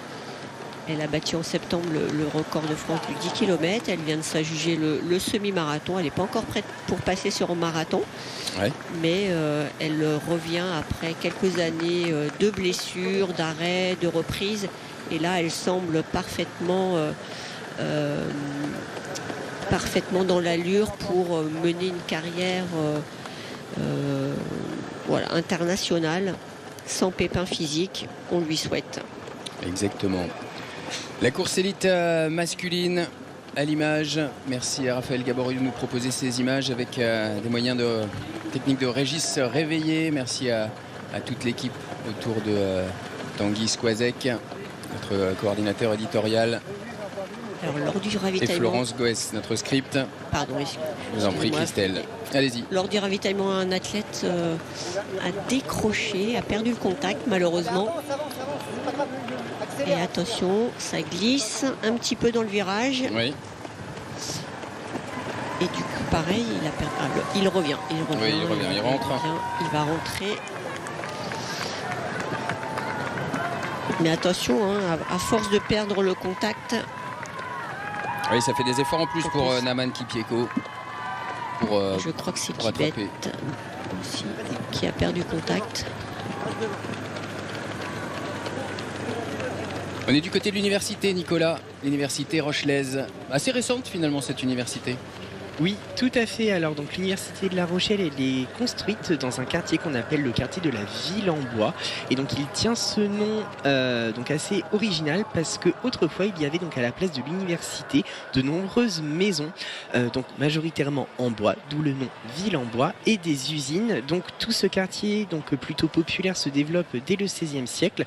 On note aussi donc la présence d'anciens ateliers de salaison de morue, donc notamment au 19e siècle. Et pour la petite histoire, pour revenir sur l'université de La Rochelle, c'est le maire de La Rochelle de l'époque, donc qui s'appelait Michel Crépeau, qui est donc à l'initiative du projet. Et pour la petite anecdote, il profite de la venue de François Mitterrand, donc président de la République, et de Helmut Kohl, qui était alors chancelier d'Allemagne, pour proposer et impulser un petit peu plus le projet qui n'était pas encore totalement dans les tuyaux. Voilà. Et donc la encore garantie, voilà, création oui, universitaire, c'est voilà, ça. C'est donc pour essayer d'accélérer un petit peu. Voilà, il a fait un petit peu du forcing. Voilà. C'était en 92. Oui, voilà, c'était le 21 mai 1992 et aujourd'hui, il y a plus de 14 000 étudiants qui viennent donc tous les ans à l'université de La Rochelle. Voilà la pose de cette première pierre symbolique par François Mitterrand, Helmut Kohl, Michel Crépeau. L'université de La Rochelle, merci beaucoup Nicolas. Beaucoup de dénivelé sur le parcours, Christelle, c'est une question d'Alain de La Rochelle. Non, pas beaucoup de dénivelé. C'était assez 20 roulant. mètres. Et voilà, un léger faux plat montant au 10e kilomètre qui réapparaît forcément dans la deuxième boucle au 32e kilomètre. Et puis quelques petites bosses d'une dizaine de mètres, 3 je crois, dans le 5 derniers kilomètres. Et un dernier kilomètre par contre en faux plat descendant, rapide. Donc performant et on va dire plat. Kiprop Kimutai en tête de la course masculine. On l'attend évidemment le Kényan avec son chrono en 2h08 et 3 secondes. C'est lui sur la droite de votre écran. Dans le rythme toujours d'un éventuel record ici à La Rochelle que l'on va suivre donc en cette fin de matinée en direct sur France 3 Poitou-Charentes et Noah. Et là, c'est pas un match Éthiopie-Kenya, c'est un match Kenya-Ouganda. 2 Ougandais et 2 Kenyans. Plus le lièvre qui est Kenyan, mais très beau travail de Laban Shepkorom. Tout à fait. L'athlète en maillot rouge qui fait très très bien son travail. Et l'université de La Rochelle en arrière-plan. On va retrouver Lucas Nico du côté des Français. Ça bouge, ça décroche malheureusement du côté des Français. Et oui, malheureusement, Freddy, ils ne sont plus que 4 Français pour prétendre à une victoire française, en tout cas sur le meilleur classement français sur la journée. Le dossard numéro 21, Grégory Biro, qui a été décroché malheureusement, ça sera compliqué. Il a désormais quasiment 200 mètres de retard sur ce groupe de 4 hommes, amené notamment par François Potret avec son numéro 23. Très encouragé, Benjamin Grentier, on en parlait tout à l'heure, très encouragé sur le bord des routes. On entend du Benji, allez Benji, allez Benji. Il est pour l'instant très bien. Un petit groupe, il a une très bonne allure. Pour l'instant, ça sent bon.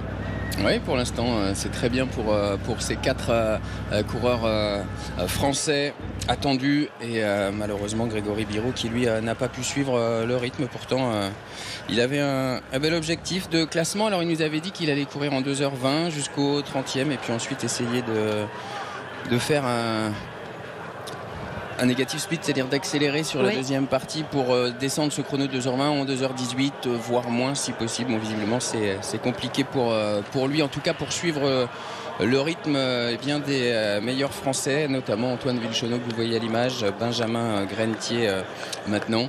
Et puis derrière les deux, on a aperçu François Potret, le voici maillot bleu et rose. On va l'écouter. François Potret. C'était pas prévu qu'il vienne, lui il a rencontré les organisateurs lors d'un SMI à Caen et puis il s'est dit pourquoi pas venir tenter ma chance à La Rochelle. On l'écoute, François Potret, rencontré hier lors de la présentation des coureurs élites. J'ai fait mon premier donc en 2,23 à Paris. J'étais quand même parti sur des bases de 2,20 quasiment toute la course, mais les 5 derniers kilomètres étaient un petit peu plus compliqués que prévu, avec le parcours qui n'est pas facile. Là, du coup, cette année, c'est vraiment objectif, vraiment faire en dessous de 2,20. Après la target de 18, de 19, on prend tout ce qui est en dessous de 20. Il y a un petit peu d'opposition et en même temps des gens qui peuvent aussi aller vite et ça peut vous favoriser? Ah oui, non, c'est même pas d'opposition, c'est plutôt des compagnons de course. Là, c'est vraiment l'objectif, c'est le chrono. Il n'y a pas une place que je veux faire. On est quelques Français qui vont peut-être sûrement être bien placés. D'être premier ou d'être deuxième ou dernier de ce groupe-là, il n'y a aucun problème. C'est vraiment, non, là, sur 42 km, c'est quand même plus de 2 heures de course. Il faut vraiment le faire en groupe. Et le but, c'est vraiment de s'aider au maximum et de rester le plus compact possible, le plus longtemps possible, sur des bonnes allures. Ouais. Bonne course. Merci beaucoup. Merci. Merci. Au revoir. Voilà, c'était pas prévu qu'il participe au marathon de La Rochelle, mais il s'est bien préparé néanmoins depuis qu'il a validé sa présence ici. 12 semaines de préparation, assez classique, avec un stage de 3 semaines en octobre à Font-Romeu. 150 km par semaine en moyenne sur 12 semaines, avec 3 semaines à 185 km. Voilà, 10 à 12 séances par semaine, une musculation également. Une vraie belle préparation. Ah oui, là c'est la préparation d'un athlète professionnel, 185 km, c'est vraiment impressionnant. D'autant qu'il est infirmier libéral, donc il faut trouver du temps pour pouvoir le faire, mais en tout cas elle est elle est optimisée, pardon. Ouais, bien sûr, elle est parfaitement optimisée, donc très belle préparation. Il a tout mis dedans, musculation, c'est important pour limiter la fatigue musculaire en fin de parcours, d'avoir une foulée économe et une VMA courte, une VMA longue, sortie longue 25 à 30 km, donc une fois par semaine. C'est parfaitement pour préparer physiquement le corps à durer dans l'effort. Et puis une spé marathon pour pouvoir courir à l'allure marathon durant la course. Il n'est coureur que depuis 2021. François Potré, il avait fait du football avant. Papa de 2 enfants. Et le 3e est à venir, nous a-t-il confié. Et ils ont accéléré, les Français, donc ils sont plutôt sur les bases de 2h18-30. Ah oui. Suite à l'arrêt de Baptiste Guyot, ils sont passés en 1h22 au 25e kilomètre. Eh bien regardez, ils vont même rattraper un coureur kényan devant eux. Ça doit être Hilary Chemweno, qui n'avait jamais pu reprendre le contact après un départ à quelques mètres du groupe de tête. Exactement, c'est bien lui. Bravo. Vous voyez également Dossard 25, Théo Moussu de l'Athletic Club La Roche-sur-Yon qui est dans ce groupe. On va retrouver Lucas Nico avec les Français. Lucas.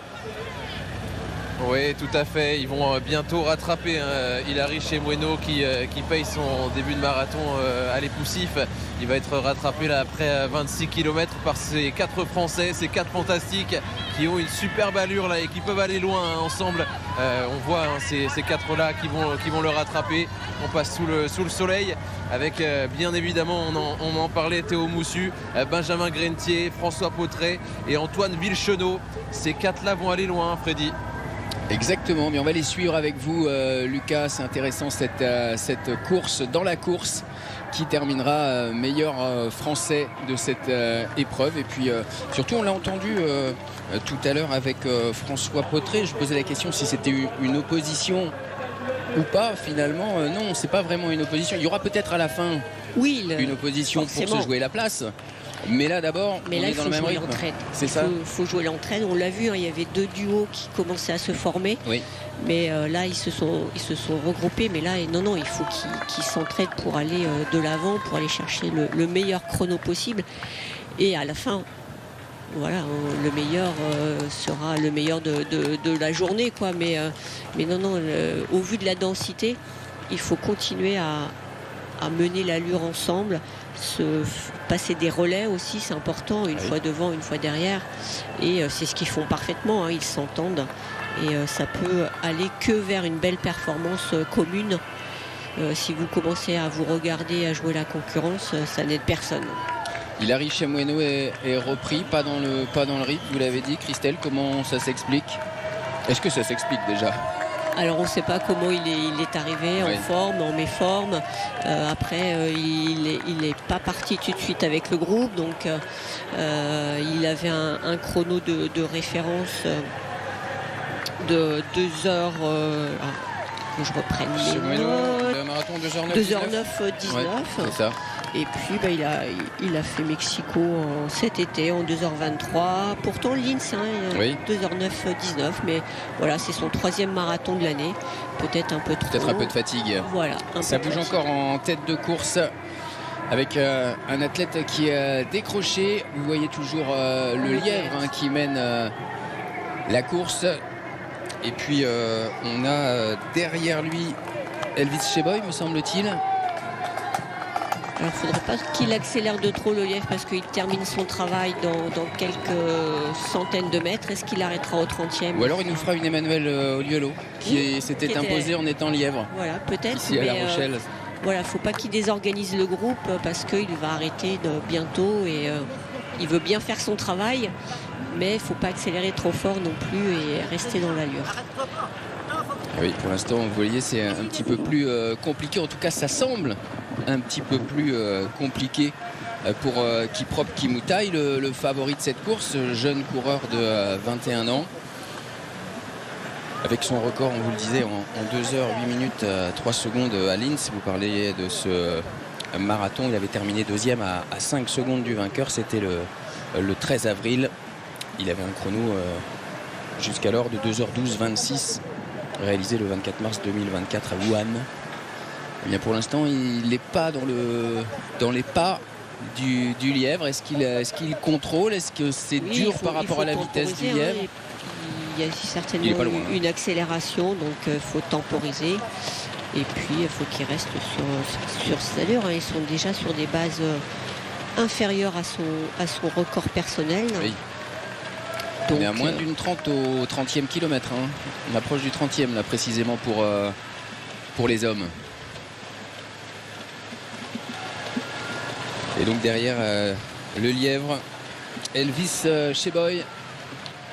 Et voilà, Kiprop Kimoutai qui revient au train. Un petit regard d'Elvis Cheboy, plus âgé, 30 ans. Kenyan lui aussi. Un record en 59-15 sur semi-marathon à Barcelone en 2022. 28 minutes 14 sur 10 km à Agadir en 2018 pour Elvis Cheboy, et donc un chrono à Toronto en 2023 de 2h 9 minutes et 20 secondes. Voilà pour l'instant les deux Kenyans qui suivent le rythme du lièvre, Laban Chepkorom. Qui poursuit son effort pour emmener ces deux hommes sur les bases toujours de 2h06. On est toujours sur un chrono qui serait inférieur au record du marathon de La Rochelle. Ça y est, c'est fini.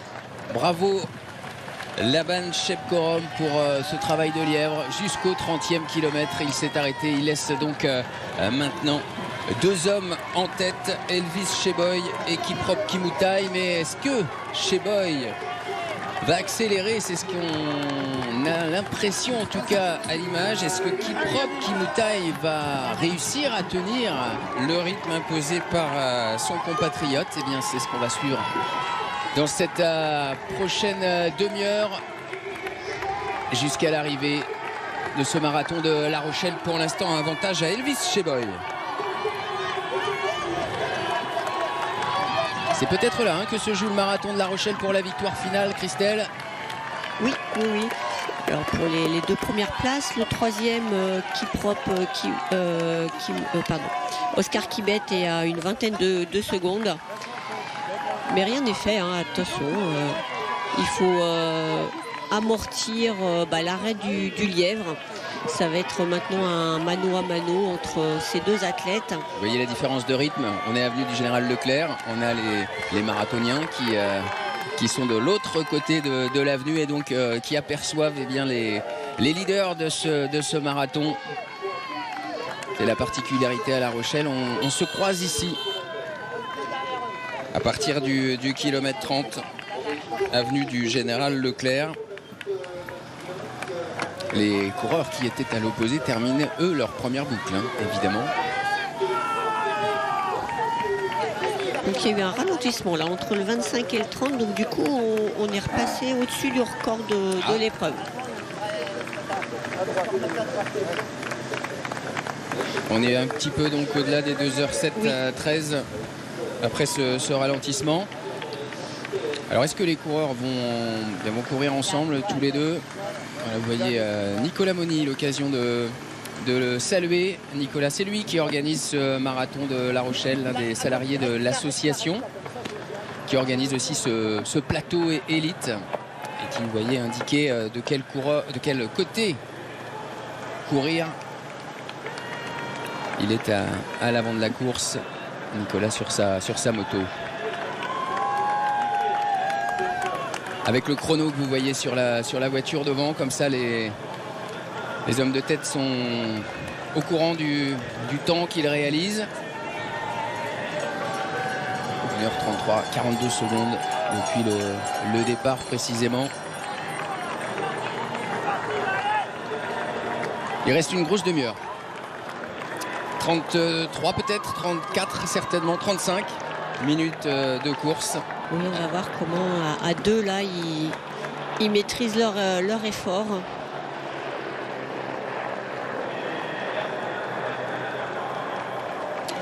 On a une question d'Enrique de Thionville. Quid des contrôles antidopage, surtout après les révélations des cas au Kenya? C'est une question qu'on nous pose tous les ans et c'est normal qu'on s'interroge, bien sûr, Christelle. C'est normal. Oui, il y a des contrôles antidopage. De toute façon, l'organisation doit mettre en place des possibilités de contrôle antidopage. Après, ils sont prévenus s'il y en a ou pas, mais les contrôleurs peuvent faire leur travail aujourd'hui. Alors après, le nombre d'athlètes qui sont contrôlés, c'est eux qui décident, la FLD, l'Agence française de la lutte contre le dopage. Et les athlètes sont soit tirés au sort, soit c'est les numéros de dossard. Et après la course, ils doivent opérer à faire un petit pipi après la course. Et l'analyse détectera ou non un contrôle positif. Et c'est vrai qu'à l'heure actuelle, les Kenyans sont dans le viseur parce qu'il y a une centaine d'athlètes depuis quelques années qui ont été pris. Et le Kenya est le pays rouge en ce moment dans le viseur de la lutte antidopage parce que beaucoup d'athlètes ont été pris ces derniers temps. Merci beaucoup pour ces précisions, Christelle. Regardez derrière les féminines, la gare de La Rochelle, Nicolas. Oui, alors cette gare, elle a une histoire assez particulière parce qu'à la base, elle n'était pas située ici. La première gare de La Rochelle, elle a été construite en 1857 à l'emplacement de l'actuel aquarium, donc légèrement à côté de celle que l'on connaît actuellement. Et notre gare de La Rochelle, elle a été construite, elle, entre 1910 et 1922, donc 12 ans de travaux qui ont été ralentis par la Première Guerre mondiale. Et justement, il y a une petite anecdote là-dessus, puisqu'en 1917, des soldats américains y ont établi leur quartier pour construire les wagons qui étaient livrés en kit directement en provenance des États-Unis. Et donc ces kits étaient déposés au port de la Palisse et allaient ensuite dans le hall de la gare qui était transformé en chaîne de production de wagons. Merci Nicolas Lagare de La Rochelle. Retour sur la course élite avec un homme qui est désormais décroché, c'est Kiprop Kimutai qui parvient pas à suivre le rythme d'Elvis Cheboy. Vous le voyez, cet écart avec ce plan de nos motos. Merci à tous nos caméramans et tous nos motards qui assurent la retransmission de ce direct, tous nos moyens techniques. Et donc vous le voyez, c'est compliqué pour Kiprop Kimutai. On l'avait bien senti tout à l'heure déjà quand le lièvre était encore en course. Il avait du mal à suivre le rythme. Et bien cette fois Elvis Cheboy est parti seul. Il lui reste 10 km à parcourir tout seul, 10 km sur les bases du record du marathon de La Rochelle. Va-t-il réussir à battre ce chrono de référence?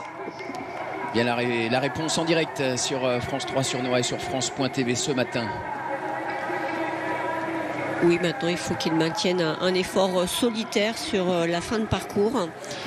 Donc là il est dans le faux plat montant de la course de la deuxième boucle. Donc à voir si il peut maintenir seul cette allure. En tout cas, vous pouvez voir qu'il tire bien sur les bras, qu'il utilise bien ses bras, qu'il est dynamique au sol encore et qu'il regarde bien devant pour pouvoir maintenir cette allure de 2h07 environ.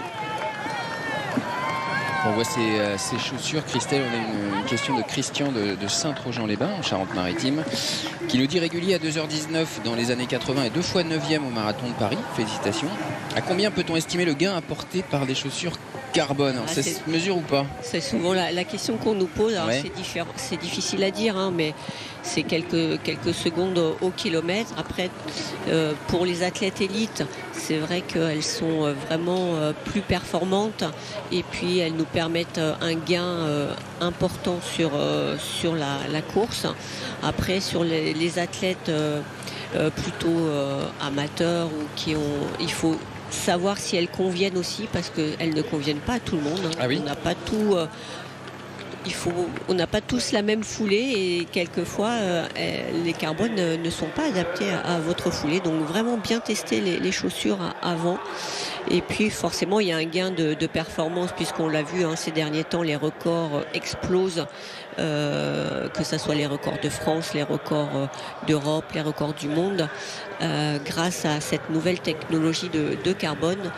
Mais faites attention aussi, continuez à bien renforcer vos pieds, à continuer à faire du travail de pied, de renforcement musculaire, parce que les chaussures ne font pas tout et elles permettent à la foulée d'être plus économique et efficace, mais les muscles doivent être bien présents aussi pour faire le travail et éviter les blessures aussi. Éviter les blessures, exactement. Merci beaucoup Christelle. On va retrouver Hélène Galliana sur le bord du parcours. Hélène, je crois que vous êtes avec les secouristes. Ils sont une centaine sur le parcours du marathon de La Rochelle. Effectivement, je suis avec Nicolas Roux. Bonjour, merci d'être avec nous. Vous êtes justement le chef du dispositif Croix-Rouge qui est mis en place aujourd'hui. On est juste à côté d'un poste mobile. Combien de postes mobiles sont installés tout au long du parcours aujourd'hui? Alors au sein du parcours, on a 5 postes de secours fixes, armés de plusieurs secouristes. De ces postes de secours fixes-là, il y a 2 binômes par chaque poste de secours, afin d'être plus mobile sur le dispositif.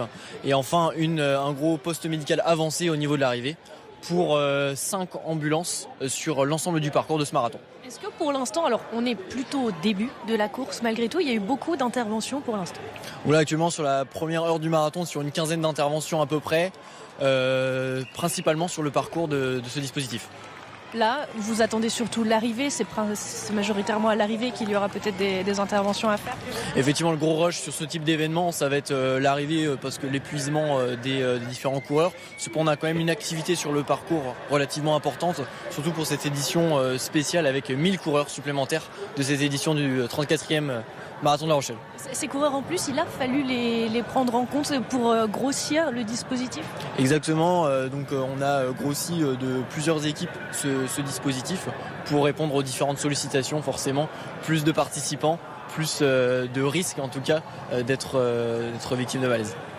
Concernant les aléas climatiques, aujourd'hui on est quand même sur une bonne météo, en tout cas pour les corps, on est plutôt sur une bonne journée pour courir. Exactement, les conditions sont réunies, cependant on n'est pas à l'abri de certaines choses, surtout au cours d'un effort physique. Voilà.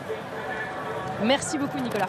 Merci beaucoup. 100 secouristes, plus à l'arrivée 3 médecins, des kinés, 65 kinés et 8 podologues.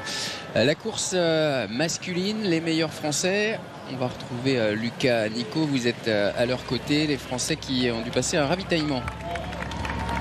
Oui Freddy, 31e kilomètre, on vient de le passer toujours avec ces 4 fantastiques Français, François Potret, Antoine Villechenot, Benjamin Gruntier et Théo Moussu. Effectivement, il y a quelques secondes, on est passé au ravitaillement et il a voulu ramasser une de ses bouteilles, elle a chuté juste devant un de ses concurrents et il a dû la ramasser, il a perdu beaucoup de temps là, il a perdu 50 bons mètres, il a dû faire un bel effort. On était dans une partie de course où il montait, plus de peur que de mal, il a l'air de rater le rythme en 3e position, Benjamin Gruntier. Toujours impressionnant au niveau des mollets. Je ne sais pas si vous pourrez voir les mollets de Benjamin Gruntier. C'est saillant. On les voit sur ces images. Merci. Oui, ils sont passés en 1h38-38 sur les bases de 2h18-40. Donc toujours inférieur à 2h19. Vous en parliez tout à l'heure du ravitaillement. C'est vrai qu'on peut perdre du temps. On l'a vu avec les élites tout à l'heure, les coureurs africains. Et là maintenant avec les Français une nouvelle fois. Oui, tout à fait. Regardez les mollets. Ça c'est taillé. Hein. Là il y a de l'entraînement pour Benjamin Grentier. Ceci dit, Benjamin il s'y connaît, il est masseur-kinésithérapeute. Oui, il est masseur-kinésithérapeute, il est coach, il est athlète, donc il a toutes les casquettes du coureur et du marathonien. Et on revoit au ralenti maintenant ses mollets magnifique, musclés. Il n'y a pas de hasard, hein, si vous voulez faire 2h20 au marathon, oui. Christelle, il faut être préparé. Oui, voilà, il faut avoir le moins de poids possible à porter. Alors ça ne veut pas dire qu'il faut être maigre et non musclé, hein. Au contraire, le muscle permet de retarder la fatigue et d'éviter les blessures et d'être performant. Mais par contre, voilà, il ne faut pas avoir de surcharge pondérale pour éviter l'inefficacité musculaire. Antoine Villechenot a pris les devants dans ce groupe de coureurs tricolores. C'est lui qui mène le groupe là. Le licencié Grand Angoulême athlétisme, qui s'y connaît lui en chaussures puisqu'il travaille dans un magasin de running, on en parlait tout à l'heure. Le voici, Antoine Villechenot et son dossard 22, 2h15-50 à Valence l'an dernier. Ouais, il a décidé de prendre quelques mètres sur ses compatriotes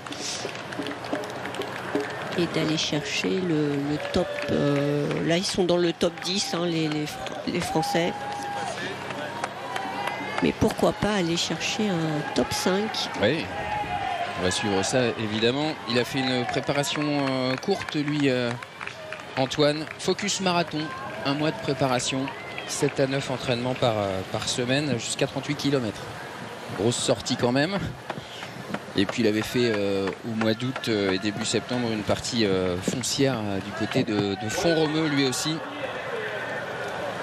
14e des championnats de France de semi-marathon à Auray-Vannes. C'était début septembre en 1h05 et 5 secondes. Oui, il a battu tous ses records en 2025. Ouais.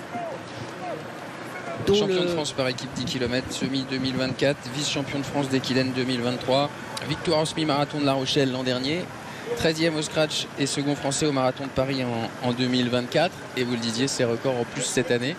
Oui, record de Charente du 10 km qui vient de battre le 9 novembre à Bordeaux. Et puis record du semi de Charente. Donc athlète complet. Retour sur l'homme de tête, Elvis Cheboy. Il est seul. Il est encouragé, regardez, par les athlètes qui en sont à leur premier tour. Allez, il maintient l'effort. On aura plus de visibilité au passage au 35e. Mais en tout cas, ce qui est sûr, c'est qu'il a fait l'écart sur Kiprop Kimutai, son compatriote.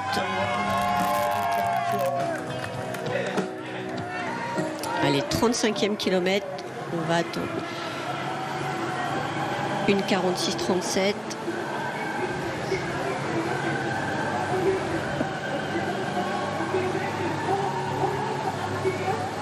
Alors par rapport au record, Christelle, du marathon de La Rochelle, alors, on est toujours... Vous aviez dit qu'ils avaient perdu un petit peu de temps, le fait que le lièvre s'arrête, que Kiprop, Kimutai ne tiennent pas le rythme, voilà, que du coup Elvis Cheboy soit seul. Ouais, il est plutôt sur 2h08 actuellement.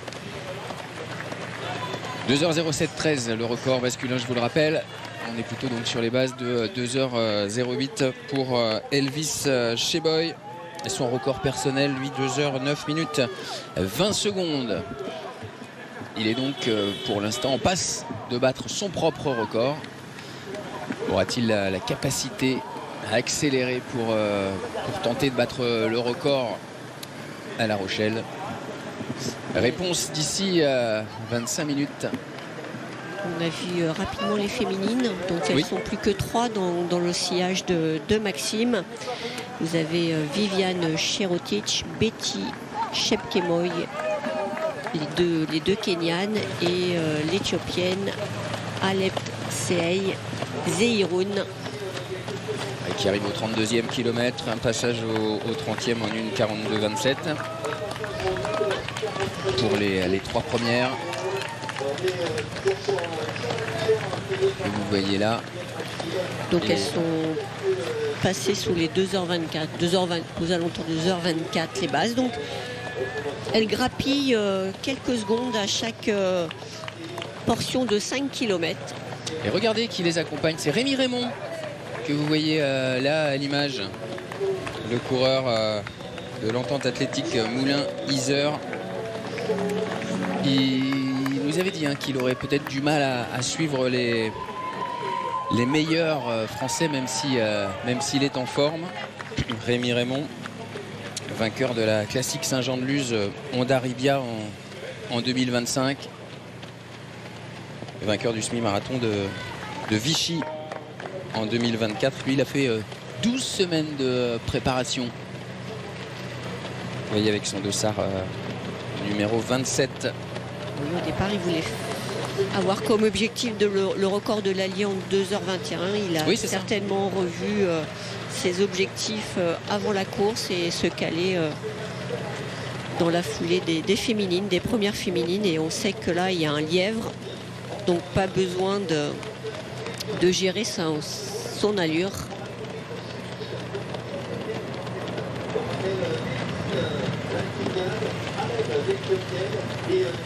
Voilà la tête de course féminine.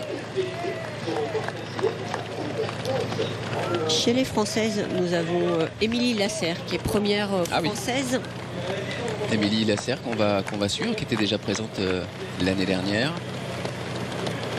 Et on aperçoit aussi Kevin Landier qui est dans ce groupe avec Rémi Raymond. On va écouter Rémi Raymond puis on reviendra ensuite sur Kevin Landier qui l'accompagne. On l'écoute. Rémi, dans quelle forme arrivez-vous à La Rochelle pour ce marathon? Plutôt en forme, même en bonne forme. La prépa s'est bien passée, pas de gros soucis sur la prépa, donc plutôt en forme. Avec quel objectif alors? À l'idéal, moi je pars sur le record de mon département, le record d'Allier, c'est 2:21:10. Donc dans l'idéal, ça serait d'être le meilleur de l'Allier. Donc voilà, c'est ça l'objectif. Comment courir pour obtenir ce record? Eh ben, on discutait là justement avec les Français avant la présentation. Moi je voulais attendre passage en 1:11 pour pouvoir finir un peu plus vite. Finalement, c'est pas ce qui va se passer. Donc il y a des gars qui sont plus forts que moi quand même. Donc le temps de passage du lièvre sera sur 1:09:30. Donc je vais me mettre fin de pack, passer un petit peu plus lent et essayer de tenir le plus longtemps possible. Plutôt confiant? Plutôt confiant, même si le temps de passage me fait un peu peur forcément. C'était pas du tout ce qui était prévu. Le lièvre des femmes part un peu lentement, 72, et c'est pas sûr, les filles sont pas sûres de passer sur ces bases-là, donc un peu entre deux chaises. Donc voilà, on va prendre des risques et j'espère que ça va payer. Oui, c'est pas évident entre deux chaises. Il dit effectivement de suivre les premiers qui sont a priori plus rapides ou pas. Il faut faire un choix. Oui, il faut faire un choix. Alors, vaut mieux prendre le choix du plus long pour finir plus vite, parce que souvent, quand on part trop vite, il y a plus de risques de franchir le mur ou de le subir en fin de course. Donc là, il était entre deux eaux, donc pas facile pour lui. Et du coup, il a choisi les féminines. On va retrouver justement les Français qui sont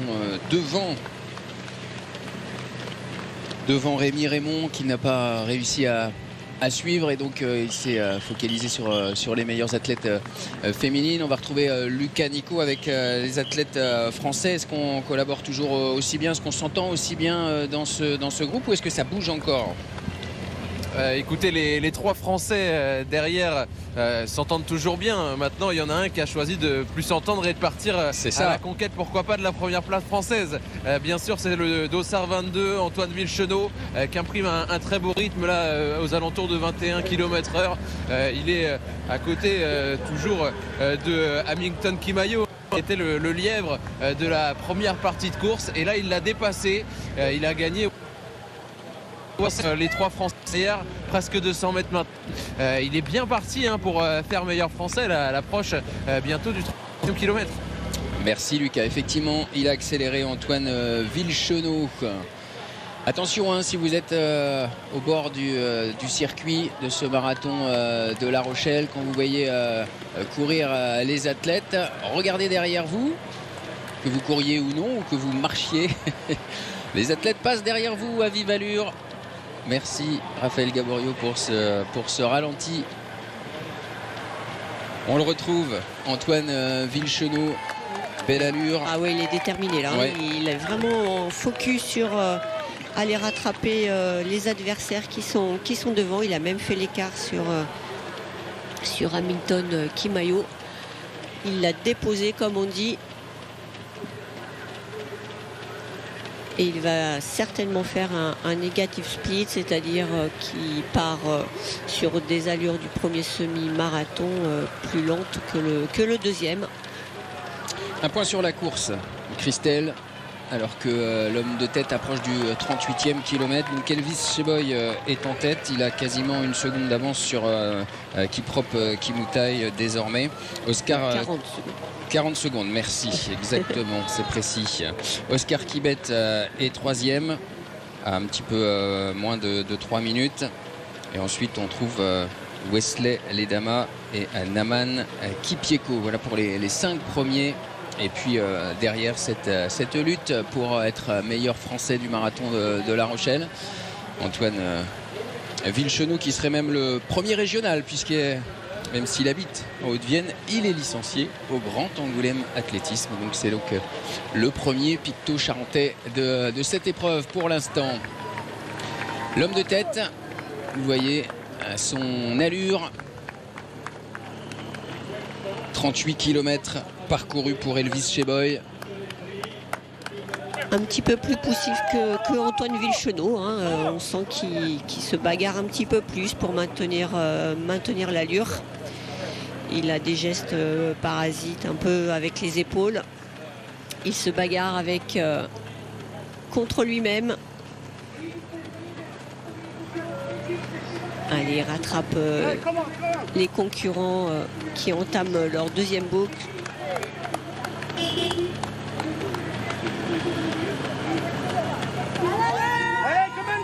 Dans la tête, Christelle, là, il faut être costaud. Ah oui, là. On est seul, on a un potentiel record au moins personnel à battre.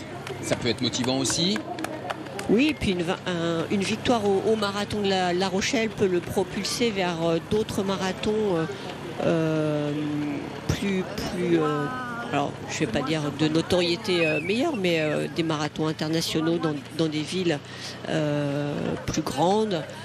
Marathon de Paris, marathon d'un niveau plus élevé, parce que La Rochelle a sa réputation maintenant, et du coup on l'a vu avec Célestine Chepchirchir, oui. Qui a un record, qui détient le record de l'épreuve en 2h23-38. Et ben, elle a fait les marathons de Dubaï, de New York, de Chicago, grâce aussi à cette performance à La Rochelle. Donc ça propulse vers d'autres performances.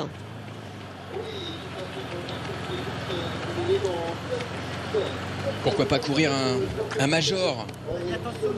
Oui. L'un de ces 7 marathons prestigieux. Voilà, tout à fait.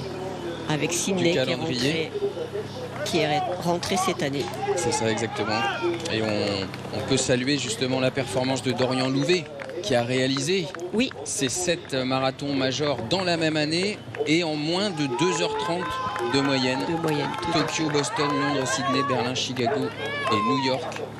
Une meilleure performance en 2h18,56 et la moins bonne à Boston en 2h33,41. Pas mal comme moins bonne performance. Surtout Boston, qui est vallonné. Et d'ailleurs, le marathon de La Rochelle vous qualifie pour les championnats du monde par catégorie d'âge de World Major. Ouais. Cette année, c'était à New York, ce championnat du monde de catégorie, par catégorie. Elvis Cheboy, 39e kilomètre pour l'athlète kényan en tête de ce marathon de La Rochelle. Encouragé, vous le voyez, par les autres concurrents.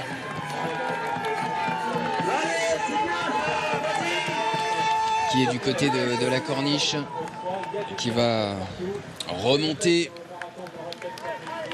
vers la place de Verdun pour les 2 derniers kilomètres de course. Va-t-il réussir à battre son record personnel? Va-t-il se rapprocher du record du marathon de La Rochelle? Le suspense demeure dans ces 3 derniers kilomètres de course après plus de 39 kilomètres d'effort. Elvis Cheboy a repoussé la concurrence celle du favori, Kiprop Kimutai, qui n'a pas tenu, qui est derrière à une quarantaine de secondes, vous nous disiez, Christelle, après 35 km. Elvis Cheboy va-t-il tenir le rythme? Va-t-il s'offrir une victoire de prestige ici à La Rochelle? Oh, la victoire semble acquise, hein, oui, il reste quand même... Ces athlètes, ils connaissent pas le mur du 30e et du 35e kilomètre. Alors entre les le mur, deux. comme on dit, c'est-à-dire vraiment à marcher parce qu'on n'a vraiment plus l'énergie. C'est rare, mais ça arrive Oui, ça peut arriver. quand on part trop vite. Mais par contre, oui, il peut y avoir une défaillance entre les deux semi-marathons et puis finir et vous faire rattraper comme le fait Antoine qui revient sur les adversaires précédents. Et du coup, il y a une baisse de performance. On a une question de Thierry de Saint-Hilaire. Pérouse-Séton-Corrèze, qui est la première française au marathon. Vous nous en avez parlé tout à l'heure. Émilie Lasserre. Émilie Lasserre, qui est sur les bases de 2h43. Oui. Elle est passée au 30e en 1h56-19. Et actuellement, elle est au classement, je crois qu'elle est 7e. Oui, exactement, 7e. Voilà. Une petite minute, 2 minutes, pardon. Donc 2 minutes devant Astrid Moreau. Et Cathy Mautour est 3e au passage au 30e kilomètre. Elle peut éventuellement remonter sur la 6e. La 5e, pour l'instant, semble...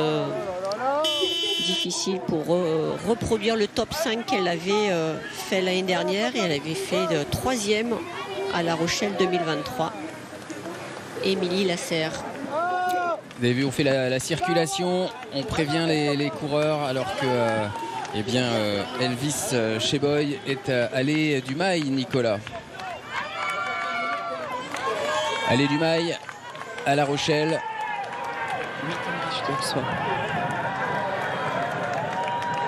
L'allée du Mail. Oui, regardez, alors donc ces allées du Mail sont donc assez typiques de La Rochelle. Donc plus précisément, elles s'appellent donc les balades du Mail. Elles font 750 mètres de long. Et donc le nom du Mail vient du fait que c'est ici qu'autrefois donc l'aristocratie venait jouer donc au jeu du Mail, qui est l'ancêtre du golf et du croquet. Et donc ce Mail a eu un rôle aussi plutôt transversal, puisque donc c'est ici que des vaches venaient brouter, en tout cas que le bétail venait brouter. Donc il y avait un savoureux mélange des genres, on va dire, entre une activité plutôt pastorale et une activité plutôt de loisir pour donc la bourgeoisie et l'aristocratie. Et c'est à partir des années donc 1830-1850 que les premières villas sont construites donc sur le bord des promenades du Mail, donc par les riches Rochelais en mal de nature. Donc ils achètent les terrains et ils construisent de petits châteaux ou des demeures de plaisance que l'on peut encore admirer aujourd'hui, notamment au niveau du quartier de La Jeunette.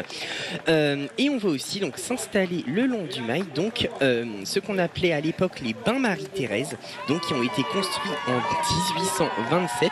Donc c'était un grand complexe néoclassique et donc qui a été construit en hommage pour la fille aînée de Louis XVI et Marie-Antoinette, qui avait survécu à la Révolution. Merci beaucoup Nicolas. Allez, à la course, Elvis Cheboy. Moins de 2 km à parcourir pour le coureur kényan sur ce parcours Rochelais. Les 2 derniers kilomètres, on donne tout, on réfléchit plus, on a un record perso à battre.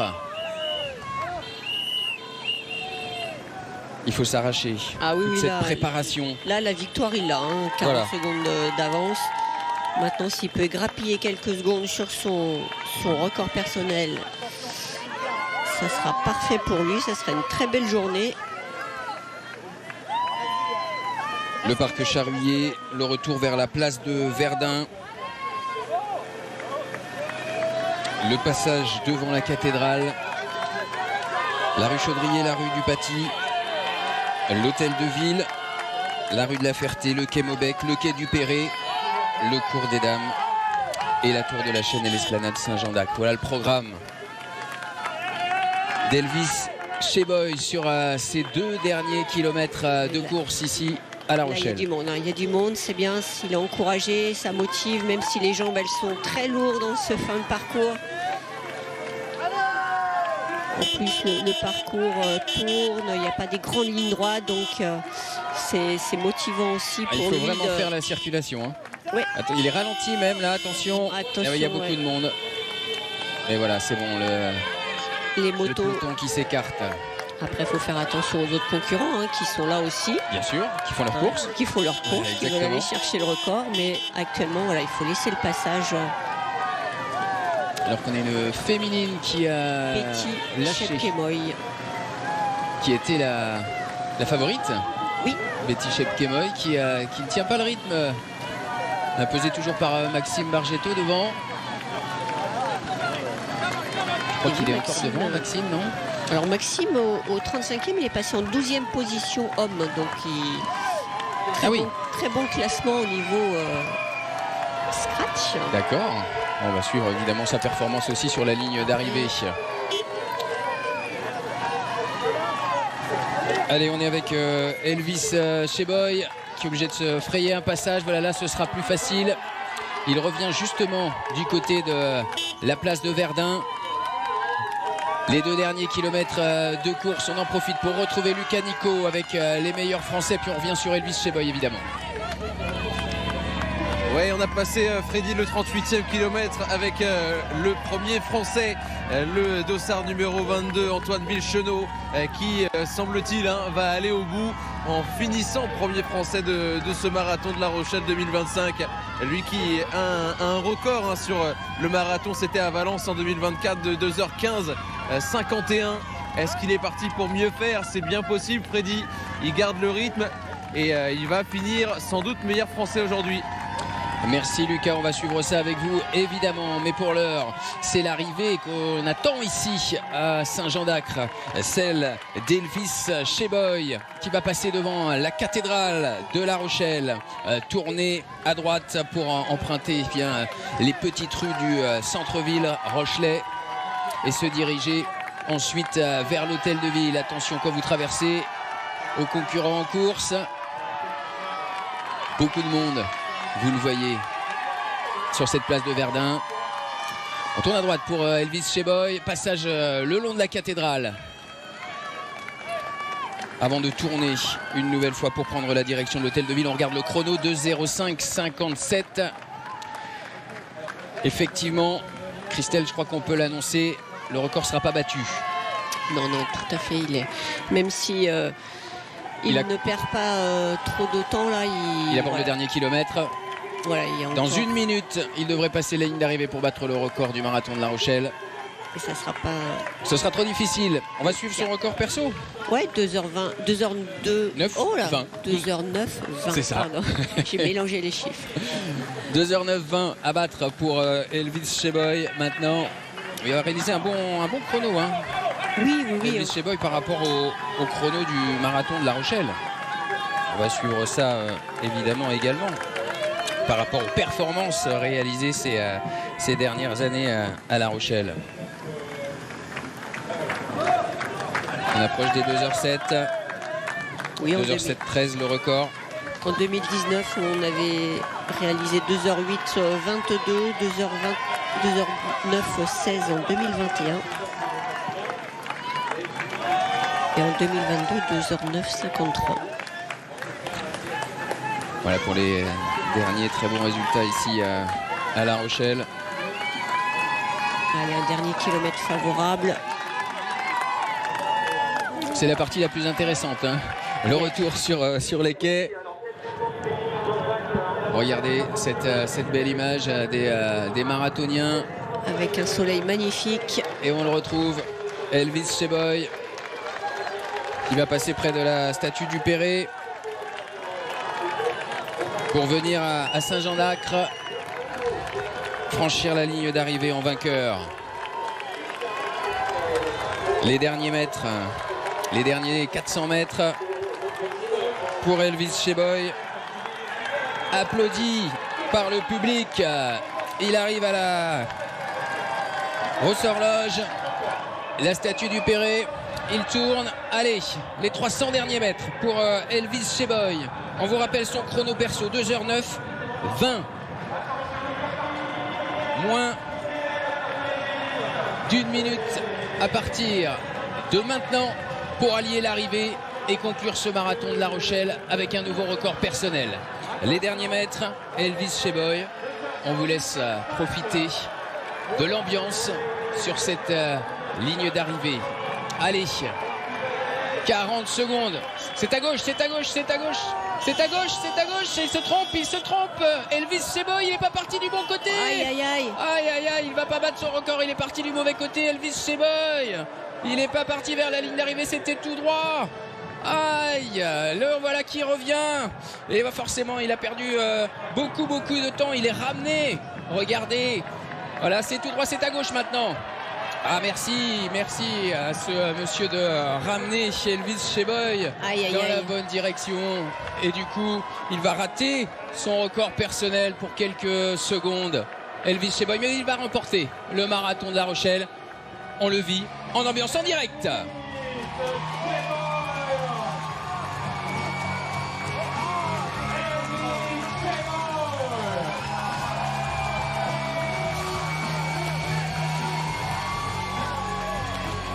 Il aura fait quelques mètres de plus et malheureusement n'aura pas battu son record personnel de 14 secondes en tournant à droite au lieu de filer pour rejoindre Saint-Jean-d'Acre.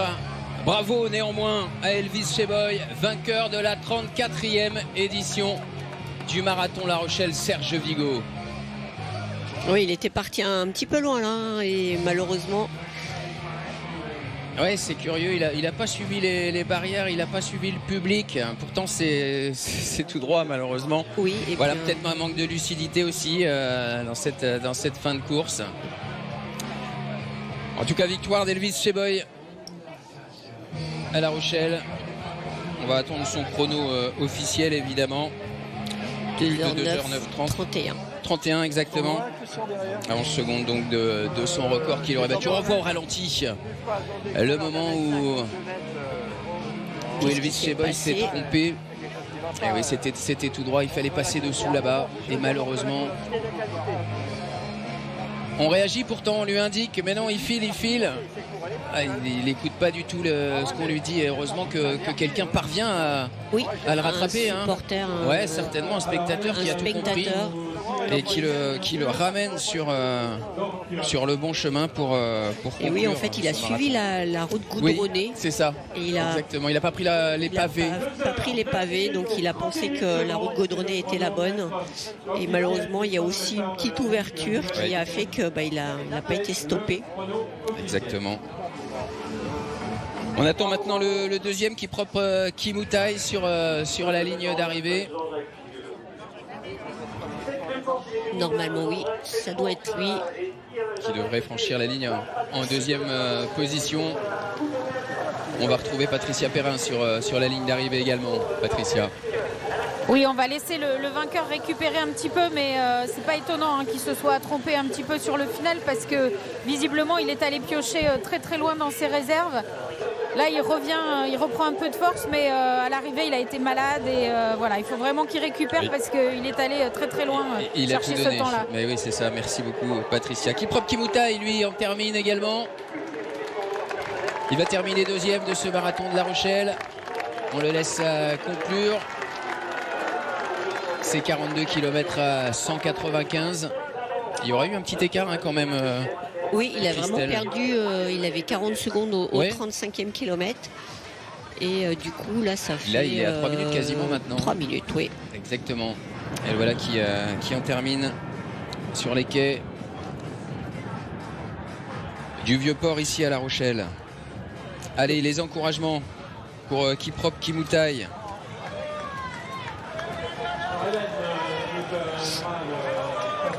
Donc il va être intéressant de voir ce que fait Antoine aussi, Villechenot, parce que si les écarts sont aussi importants, il va remonter vu ce qu'on a vu de sa foulée en fin de course. Je pense qu'il va gagner quelques places intéressantes au classement général. Kiprop Kimoutai, cours des dames. On va approcher de la tour de la Chaîne et de l'esplanade Saint-Jean-d'Acre pour prendre la deuxième place. Le voici. Kiprop Kimoutai, 21 ans seulement. Il ne battra pas son record personnel qui était de 2 heures, 8 minutes et 3 secondes. Voilà, il finit vraiment en difficulté. Ouais. On l'avait déjà senti quand il ne parvenait pas à suivre le rythme du lièvre. Tout à fait.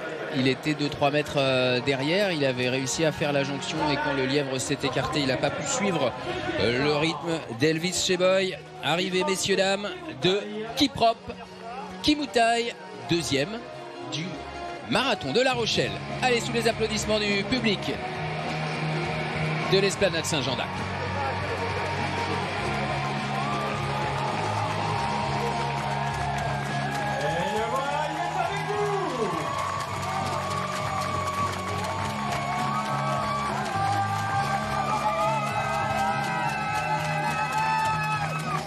Et on sent que la fin est difficile pour Kiprop Kimoutai. Son chrono 2h14 minutes et 14 secondes. Au passage sur la ligne, il s'est carrément effondré. Il a tout donné. Kiprop Kimoutai, fin de course difficile pour l'athlète kényan. Plus de 4 minutes. Plus de 4 minutes d'écart. On va retrouver Patricia Perrin. Vous êtes à proximité des coureurs qui en terminent. Elvis, congratulations. You have taken the wrong route at the finish. Yes. They didn't show me the way. So personne lui a montré la voie, la route. That guy helped me. Et du coup, c'est ce monsieur qui m'a aidé, qui m'a dit c'est pas par là, reviens. Et il est revenu. How do you find your course, your race? It was okay. Comment vous êtes senti sur le parcours pendant votre course? To get a good climate like today. So I'm up. You decided très bien, ça s'est très bien passé, il est très content. To start alone 10 kilometers before the finish? Yes, I was trying and to see if my body will respond. So eventually it responded. So I decided to push and at the end a little disappointed to not beat your own record at the end because they didn't show me the right way. Ouais, un petit peu déçu parce qu'on lui a pas montré la bonne route et il a pas pu battre son record et donc il a accéléré à 10 km de l'arrivée, il a poussé. Voilà, on connaît donc le final. Merci beaucoup Patricia Perrin et félicitations à Elvis Cheboy. Qui remporte donc ce marathon, un peu plus de 4 minutes d'avance sur Kiprop Kimoutai. Regardez qui l'on retrouve à l'image. Antoine Villechonneau. Cinquième, pardon. Il y a 2 athlètes qui ont passé la ligne. Oui, depuis. Les 3e et 4e sont passés ici sur la ligne d'arrivée pendant qu'on écoutait Elvis Cheboy. Et donc on attend maintenant Antoine Villechonneau qui va donc réaliser un chrono inférieur à 2h20.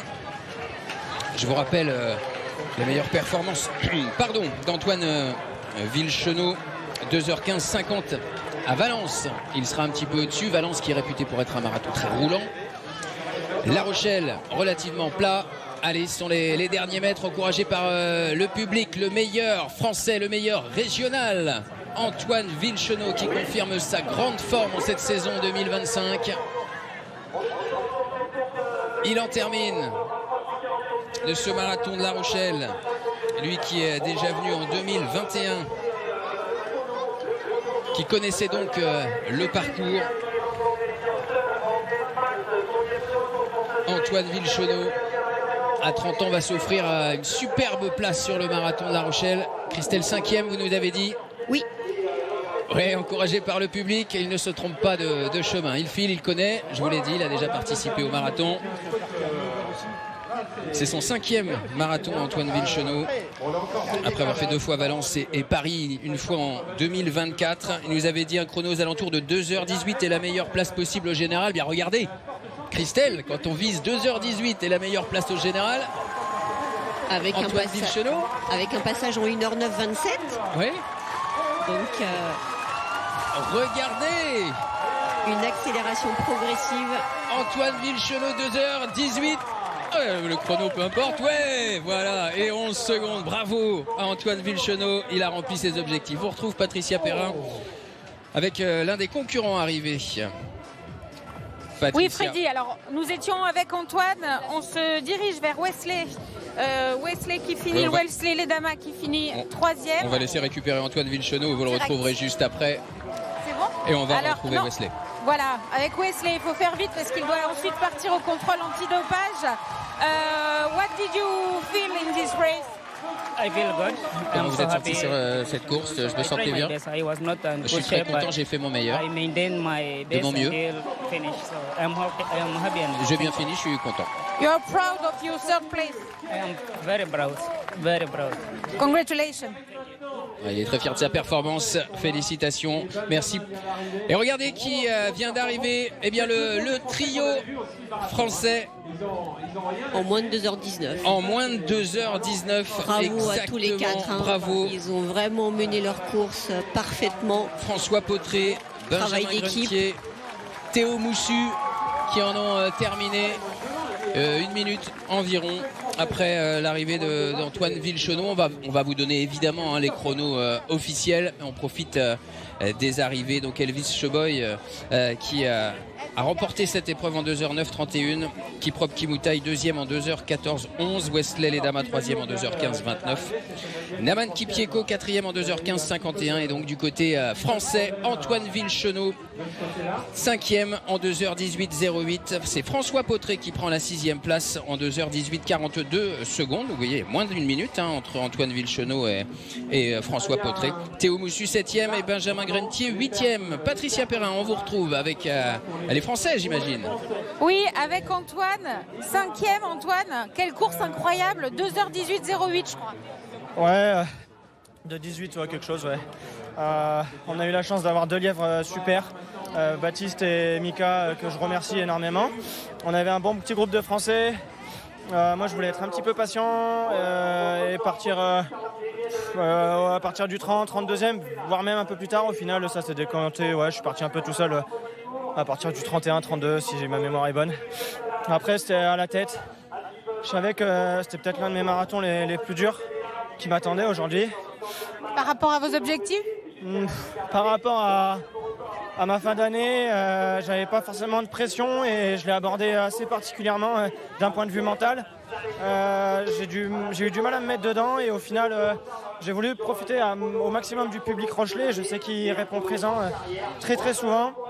J'ai fait mon premier marathon il y a 4 ans ici.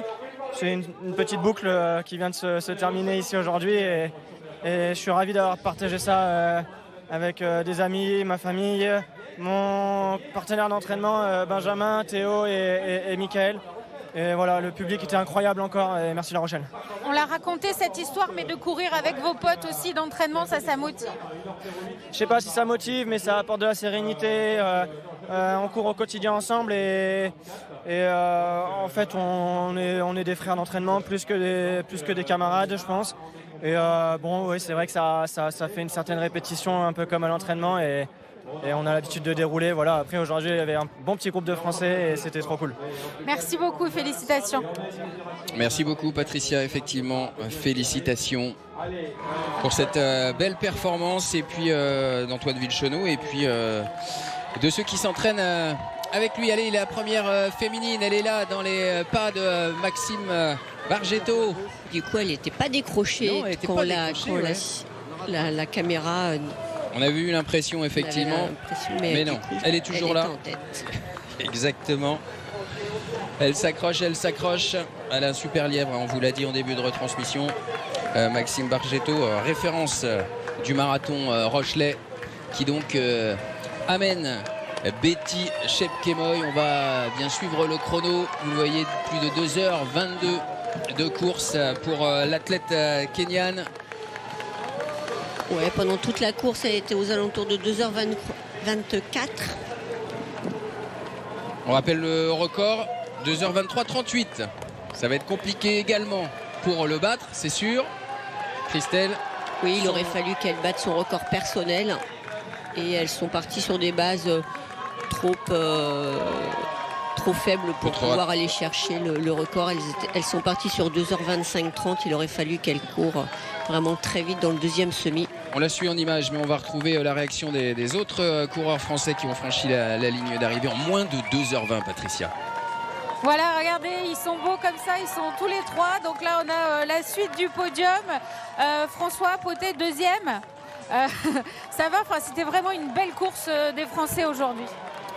Ouais, le temps magnifique, super temps extérieur, l'organisation au top, et puis on a réussi à faire au moins un petit groupe avec 5-6 gars, dont un Lièvre jusqu'au 22-23e qui nous a mis sur orbite dès le départ, et après on s'est mutuellement aidés les uns aux autres.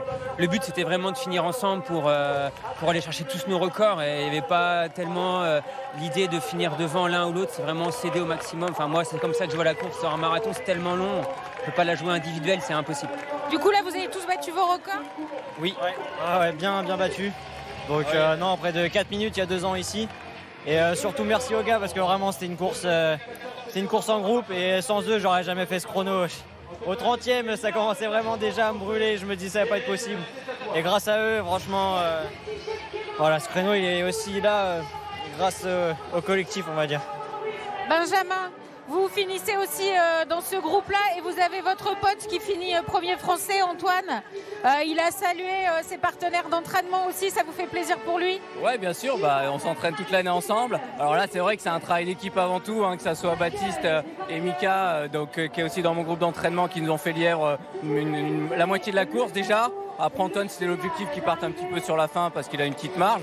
Après, nous, c'est vrai qu'on s'est aidés tous les trois. Et c'est avant tout le travail d'équipe. Moi, je suis pas loin de mon record, c'était à Valence l'année dernière. Cette année, c'était pas l'objectif de venir chercher un chrono, mais plutôt d'être aux alentours des 2,20. On est bien en dessous, donc c'est super. On a pris beaucoup de plaisir, je pense, à courir ensemble, et c'est le principal. Bravo aux meilleurs Français et à ce collectif. Arrivée de la première féminine, Betty Chepkemoy qui s'impose ici à La Rochelle.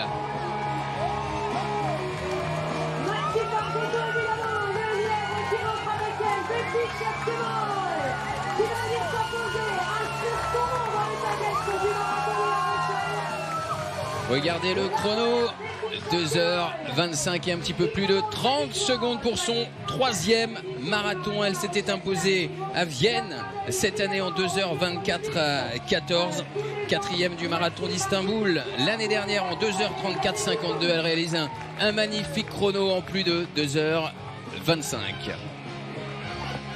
Oui, c'était la favorite. Exactement. Elle a tenu son rôle, même si c'était un petit peu difficile pour elle. À la fin, on le voit, malheureusement. On va vérifier son chrono exact parce que ça pourrait être la deuxième meilleure performance d'une athlète féminine à La Rochelle. Ce chrono réalisé par Betty Chepkemoy. L'arrivée de la deuxième concurrente féminine, elle n'était pas très loin. Viviane Cherotic qui arrive ici à l'Esplanade Saint-Jean d'Acre. Arrivée de la deuxième féminine. Qui va pulvériser son record puisque c'est sa première course en Europe. Quasiment 10 minutes. C'est Alem Seyron qui prend la deuxième place. Et Viviane Cherotic qui sera donc troisième. Alors Viviane termine troisième. On n'a pas vu passer l'athlète qui a terminé deuxième. Patricia nous confirme qu'une athlète est passée en deuxième position. Ça devait être l'Éthiopienne Zehirun Aletseye, puisqu'elles étaient 3 au 35e kilomètre. On a vraiment du coup Christelle un trio en très peu de temps et qui réalise bien certaines des meilleures performances en densité, à La Rochelle.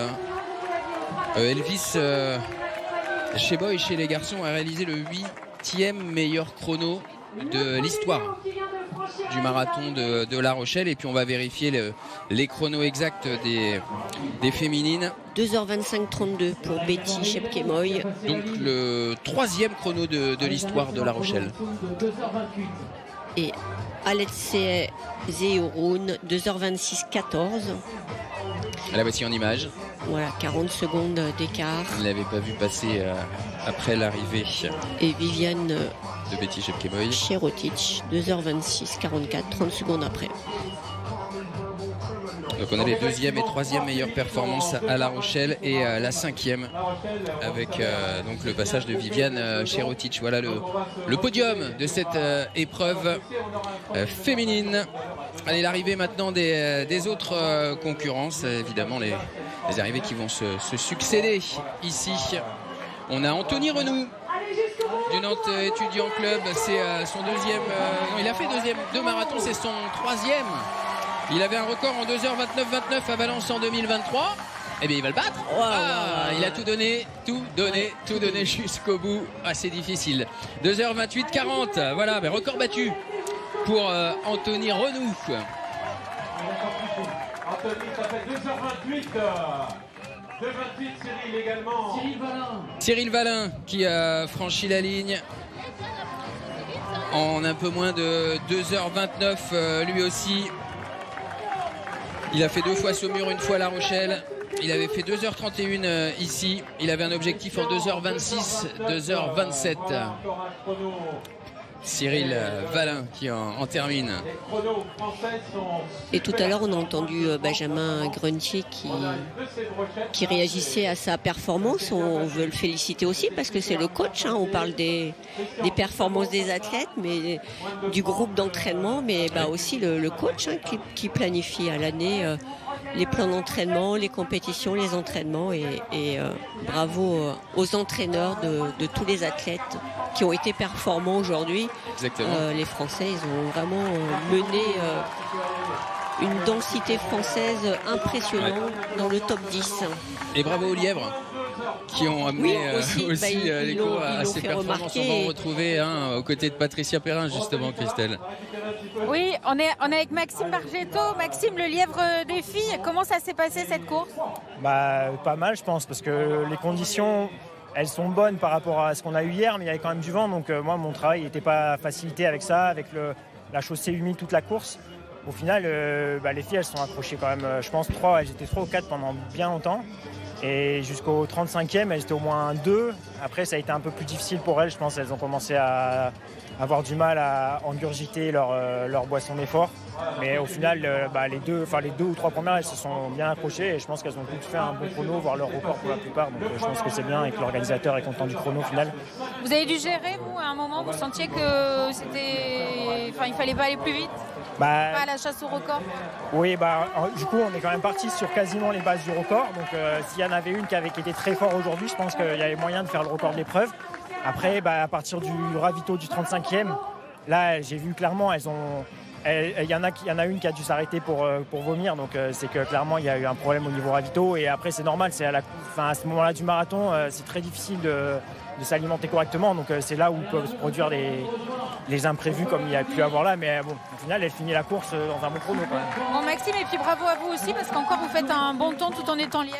Ouais, du coup c'est mon meilleur temps en étant lièvre, on va dire. Après j'ai déjà fait mieux et je sais que ce que je vaux sur marathon, mais bon, c'est toujours plaisant de faire des bons chronos malgré la gestion qu'on doit avoir des filles, regarder où elles sont pendant la course, bien suivre le rythme, prendre des risques aussi dans le vent parce que du coup je me retrouve à mener toute la course, donc c'est quand même un bon chrono aussi par rapport à ça. Merci beaucoup et merci de nous avoir, grâce à vous, fait vivre cette course des filles. Merci beaucoup. Lemlem Guirmet qui en termine au niveau de la course féminine. Je vais vous donner quelques classements et quelques performances, Christelle, avec Grégory Biro qui termine 11e en 2h22-57. Lui qui a un record en 2h18-53, c'était à Valence en 2022. Théo Vimpère qui termine 12e. L'ancien cycliste professionnel de l'équipe Bigmat Aubert, le compère de Benjamin Grentier et d'Antoine Villechenot. Il termine en 2h23-35. Ça veut dire que lui aussi a battu son record. Il avait un objectif de 2h24 et donc il termine en 2h23. On va retrouver Patricia Perrin sur la ligne d'arrivée avec bien celle qui a remporté le marathon de La Rochelle côté féminin. Betty Chepkemoi, we congratulations. It was so hard in the finish. Félicitations, c'est difficile dans le final. Thank you so much for the organization of La Rochelle. Merci beaucoup pour l'organisation de La Rochelle. La course n'a pas été simple. The first half marathon was better. It was not windy, but the second part started windy. But la première partie était bien, il n'y avait pas beaucoup de vent, mais il y en a eu plus sur la deuxième. Mais elle a bien fini. Thank you. Merci beaucoup et félicitations. Kevin Landier termine 13e en 2h25 et 10 minutes. 2h25, 10 minutes. C'est son record personnel aussi. Ouais, il voulait faire moins de 2h25. Bon, il en est pas loin. Record battu en tout cas. Maxime Bargetto prend donc la 14e place avec son chrono de 2h25-35. Rémi Wins se classe 15e en 2h25-51. Son record était de 2h30. Son objectif, 2h25. Il fait 2h25-51. C'est top pour Rémi, profession enseignant de PS. Ancien cycliste aussi. Voilà. De poursuite. Oui, champion de France par équipe, c'était en 2016. Rémi Raymond, on l'a entendu tout à l'heure, son chrono 2h27-28 pour Rémi. 2h27-28, il a donc pas battu le record de l'Allier de 2h21. Peut-être un peu déçu du coup de son chrono, mais une belle 16e place. Anthony Renou se classe 17e en 2h28-38 pour Anthony.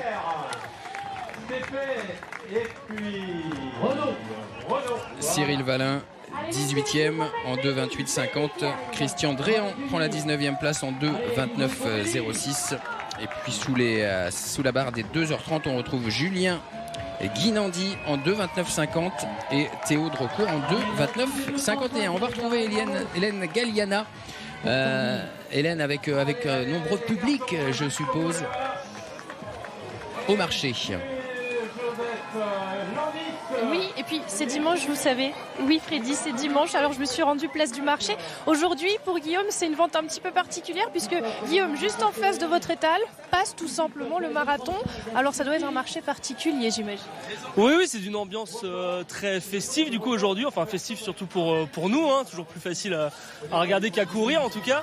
Mais ouais, ça nous change, alors c'est pas très bon pour le commerce, mais très bien pour l'ambiance quoi. Vous encouragez un petit peu vu que vous vendez pas trop ce matin, parce que c'est vrai que les gens au final sont face à votre stand, mais finalement ne viennent pas vraiment acheter grand chose, c'est vrai. On a mis un stock de bananes là avec des clémentines pour qu'ils en achètent, mais ils n'ont pas trop le temps de sortir la monnaie de la poche là. Et surtout qu'on est au niveau du 30e kilomètre, du mur des 30 comme on appelle, donc on voit les visages assez fatigués. Ils auraient bien besoin de vitamines, mais malheureusement ils n'ont pas le temps d'en acheter quoi. Il leur reste encore un petit peu des kilomètres à parcourir. Merci beaucoup Guillaume. Merci Hélène. Merci beaucoup. C'est jour de marché à La Rochelle ce dimanche matin. On va suivre évidemment la suite de cette retransmission du marathon de La Rochelle sur Noah. Sur Noah, on va se quitter dans quelques instants sur France 3 Poitou-Charentes. Donc pour ceux qui veulent voir arriver leur concurrent préféré en moins de 3h30, on va être ensemble bien sur Noah pour un petit peu moins d'une heure. Donc n'hésitez pas à nous rejoindre. Vous voyez les canaux pour trouver la chaîne Noah, cette chaîne de Nouvelle-Aquitaine. Et on va suivre donc l'arrivée des coureurs qui en termineront en 2h40, 3h et un petit peu moins de 3h30 avec vous, Christelle, avec vous, Nicolas. On va poursuivre cette retransmission. Je vous rappelle les vainqueurs de cette 34e édition du marathon de La Rochelle.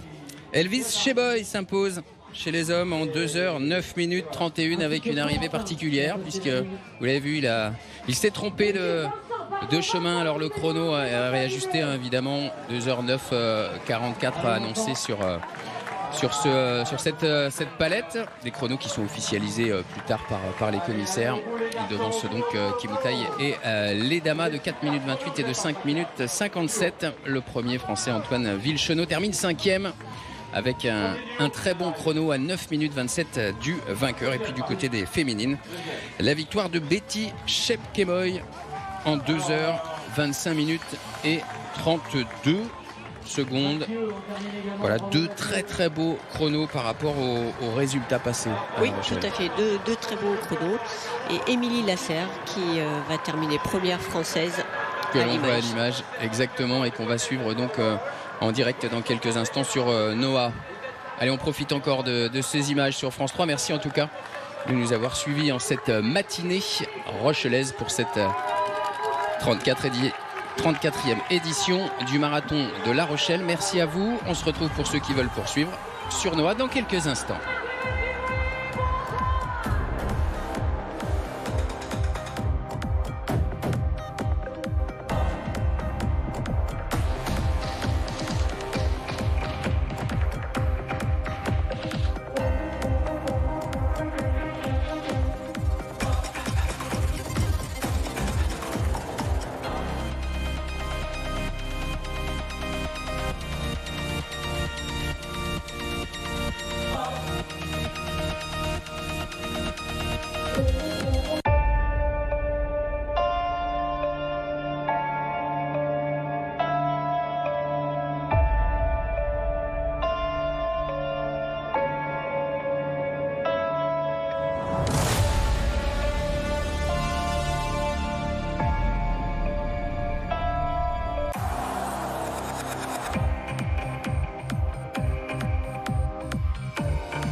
Le marathon de La Rochelle en direct sur Noah. Merci à tous si vous nous rejoignez. Merci à vous si vous étiez déjà avec nous depuis 8h55 ce matin. On a assisté à une victoire kenyane chez les hommes. Elvis Cheboy qui s'est imposé en 2h 9 minutes et 31 secondes. Et puis chez les femmes, la victoire de Betty Chepkemoi en 2h25 32. Voilà pour la première féminine qui a franchi la ligne d'arrivée de cette 34e édition du marathon de La Rochelle, Serge Vigo. Doublé kényan cette année. Nous sommes en direct sur Noah. On va vivre bien l'arrivée des autres concurrents qui franchissent la ligne en un petit peu plus de 2h40. On est ensemble jusqu'à midi et demi en compagnie de notre consultante Christelle Donnet, championne d'Europe de marathon en 2014. Christelle. Freddy.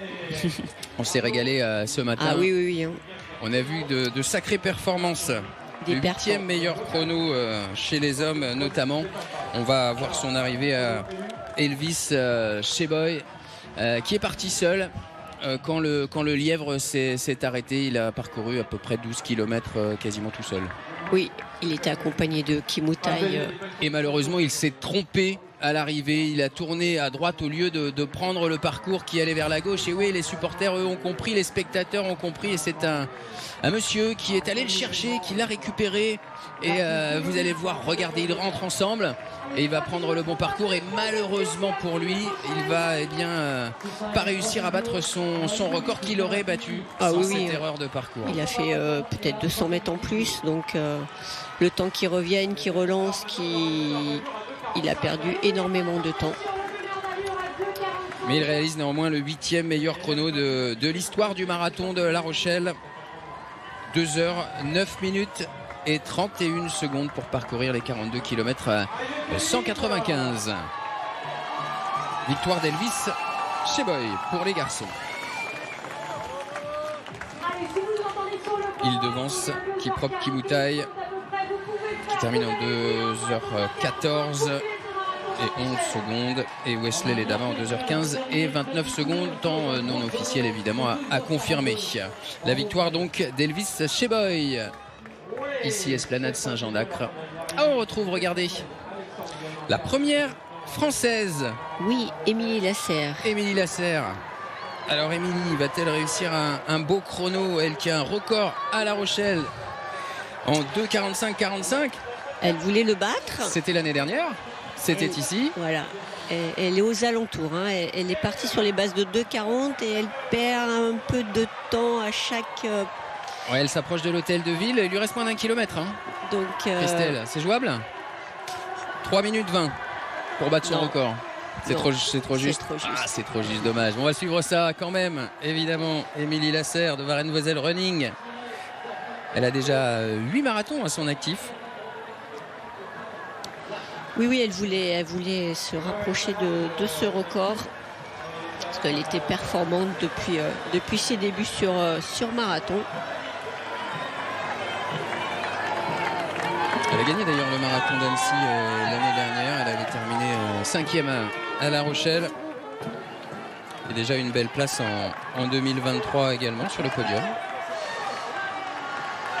L'an dernier, elle était 4e féminine et 2e française, je crois, plus précisément.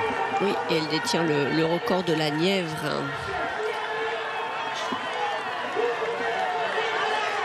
Elle avait fait une très belle préparation. Elle a même battu son record sur le semi pendant cette préparation à Orléans en 1h19. Donc, elle pouvait espérer atteindre cet objectif. Elle vient de passer l'hôtel de ville. Nicolas Barraud-Baudy, vous êtes avec nous depuis le début de cette retransmission. Vous nous faites découvrir le patrimoine rochelais particulier, cet hôtel de ville de La Rochelle. Oui, tout à fait, parce que c'est le plus vieil hôtel de ville de France qui est encore en activité, parce qu'il sort de terre en 1298 sous le règne d'Aliénor d'Aquitaine et il est remanié majoritairement au XVe siècle. Et donc les lieux sont composés d'une part d'un logis principal en forme de L et d'une cour d'honneur enserrée par de pseudo-fortifications à la mode médiévale, puisque, alors je dis pseudo parce que le but était plutôt d'impressionner les visiteurs officiels que de défendre la ville. L'hôtel de ville de La Rochelle, il faut savoir qu'il est classé au monument historique depuis 1861 et le fait le plus marquant de son histoire, je pense que les Rochelais s'en souviennent encore, c'est le fameux incendie malheureusement qui a détruit une partie de l'édifice le 28 juin 2013 et qui a mobilisé une cinquantaine de pompiers. Merci beaucoup Nicolas, oui on s'en souvient tous de cet incendie. Allez, retour à la course d'Émilie Lasserre. 2:45-45 son record. Et encore une minute Christelle, encore une minute. On est à 2:44-48. Pour son record, oui, elle voulait faire moins de 2. Oui, non, par rapport à son objectif, vous disiez tout à l'heure c'était pas possible. Mais pour son record, ça va être tout juste. Ça va être juste. Faut qu'elle relance un petit peu. Allez, on encourage Émilie Lasserre comme les spectateurs supporters présents. Esplanade Saint-Jean-d'Acre. Ils sont longs ces 300 derniers mètres. Ouais, ça va être dur pour battre son record. Effectivement, ça va se jouer à quelques secondes. Allez, encore 30 secondes, Émilie, pour rallier l'arrivée. Allez. Et là, on a vu le meneur d'allure de 2:45, une première. Oui. Nouveauté. On va le retrouver dans quelques instants. Christelle, vous avez raison de le signaler. Nouveauté sur ce marathon, un meneur d'allure en 2h45. On va le retrouver dans quelques instants aux côtés de Patricia Perrin. Mais on vit en direct l'arrivée d'Émilie Lasserre. Le chrono, attention, son record 2:45. Elle arrive, elle n'en sera pas loin. Attention, chrono, on révisera bien sûr le temps. Elle est peut-être pas partie tout de suite première. Ça, c'est vraiment le chrono du premier qui s'était lancé. Émilie Lasserre, en tout cas, elle réalise un très beau chrono ici à La Rochelle inférieure à 2h46. Émilie Lasserre, première française du marathon de La Rochelle. Allez, on retrouve Patricia Perrin avec justement le meneur d'allure en 2h45. Oui, alors on est avec les gars. Attendez. Bien. Voilà, on va retrouver Anthony qui est le meneur d'allure des 2h45. Anthony qui est avec Maxime qui était dans le sas des 2h45. C'est la première fois qu'il y avait un meneur d'allure pour cette durée-là. Pourquoi ? L'envie d'un nouveau défi en fait, tout simplement. Et puis essayer de ramener un peu de nouveauté dans le marathon, c'est cool. Comment ça s'est passé dans ce sas-là, Maxime ? Grâce à Anthony qui a été un métronome, j'ai pu arriver jusqu'au bout et en arrivant en 2:43. Donc j'ai pu partir un peu, mais il m'a emmené jusqu'au bout, c'est un génie quoi. On se rend pas compte, mais c'est des temps qui sont quand même incroyables avec beaucoup d'entraînement derrière. Ouais, très soutenu, on n'a pas le droit à l'erreur. Donc puis c'est un parcours qui est quand même exigeant à La Rochelle. Pour avoir fait Valence en Espagne qui est ultra plat, là il y a pas mal de montées, surtout côté Mirail, etc. Donc je suis content de faire un chrono comme ça à La Rochelle quoi. Chez vous, puisque vous êtes du club de Donis, juste Anthony, meneur d'allure de 2:45, ça veut dire qu'il vous courez le marathon combien ? Alors j'ai un record à 2h34, donc c'est pas si éloigné de l'objectif du jour. Donc ouais, c'était un beau défi pour moi aussi en fait. Ouais, vraiment. Vous êtes arrivé un petit peu avant, mais vous êtes content, vous avez ramené tout votre groupe sous les 2:45. Alors en fait, on était un beau impact jusqu'au 32e à peu près. Après, ça a commencé à se disloquer. Généralement, c'est autour de 32 en général que ça se joue en fait. Des fois, il y en a qui ont peut-être pris au départ un peu trop rapide, c'était peut-être un peu trop soutenu. Et en fait, moi, ce que je voulais, c'est arriver au GPS parce qu'il y a toujours une marge d'erreur entre le GPS et puis ce qui est mesuré et le parcours réel. Et du coup, en fait, voilà, on a pris un peu d'avance au semi, beaucoup même, on a presque 2 minutes. Une belle expérience en tout cas, voilà. Bravo messieurs, bravo. Merci beaucoup Patricia, et ce flot de coureurs en 2h45 ne nous a pas permis de voir l'arrivée d'Astrid Moreau. Astrid Moreau qui est arrivée avant Émilie Lasserre et qui a conclu sa course en 2h45 43. Voilà pour le chrono d'Astrid Moreau, la juriste, qui a battu son record, elle, qui était en 2h48 17. Voilà, elle est revenue de l'arrière, elle est revenue sur Émilie et lui a mis 15 secondes au final. Et là voilà Astrid Moreau, son arrivée. Merci d'avoir recalé cette image. Donc Astrid Moreau est la première française et Émilie Lasserre deuxième. On attend l'arrivée de Cathy Mautour qui doit en terminer sur ce marathon. Cathy Mautour autour de 2,48 a priori. 2,48-41 pour Cathy Mautour, la Mauricienne, qui a un record en 2,41-14 au marathon Seine-et-Loire, en octobre 2023. Elle savait que ce serait difficile de le battre. Elle n'arrivait pas dans les mêmes conditions. Quant à Astrid Moreau, elle doit être relativement contente quand même parce que sa préparation avait été très compliquée. Plusieurs pépins qui l'ont contrainte à arrêter plusieurs jours et à reprendre en douceur. Donc elle n'avait pas vraiment de chrono. Elle voulait 2,42 au départ, elle savait que ce serait difficile, mais elle réalise une très belle performance. On va retrouver Patricia Perrin aux côtés de Cathy Mautour, 9e en 2h48-41. 9e en 2h41. Cathy, est-ce que tu es satisfaite de ce 2h48-41. 48-41. Ok, oui, je suis super satisfaite. C'est pas mon record, mais je reviens de blessure après un an de blessure. Et je suis contente de passer le bas de 2,50. Donc j'ai fait le marathon de Caen en juin. Je fais 2,59. Donc j'enlève 10 minutes là, c'est pas mal. Il y avait une belle densité chez les filles aussi. Oui, c'était vraiment fort cette année. Il y avait beaucoup d'Africaines qui courent super vite et les Françaises aussi. C'était une belle densité, oui. Merci beaucoup, Cathy. Merci. Merci Patricia, elle revient d'une tendinopathie aux ischio-jambiers. Elle a arrêté de courir pendant 8 mois. Cathy Mautour, voilà un beau chrono pour elle. Licenciée de Cima Pays Doré dans le Morbihan. Cathy Mautour, 2h48-41. Les féminines, je vous ai pas rappelé bien la victoire de Betty Chepkemoi en 2h25-32. Betty Chepkemoi donc qui s'impose devant Alemsei Zehirun et Viviane Cherotic. Deuxième et troisième qui terminent en 2h26-14 et 2h26-44 qui sont d'excellents chronos ici à La Rochelle. Parmi les meilleures performances. Oui, tout à fait. Il y a eu 100 athlètes hommes qui ont passé 2,45 et 6 femmes. Oui. Donc ça fait 106 à confirmer. Hein.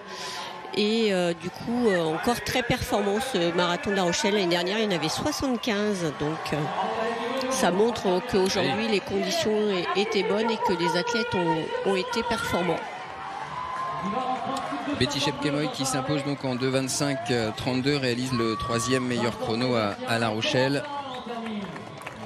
Et avec des chronos de 2,26-14,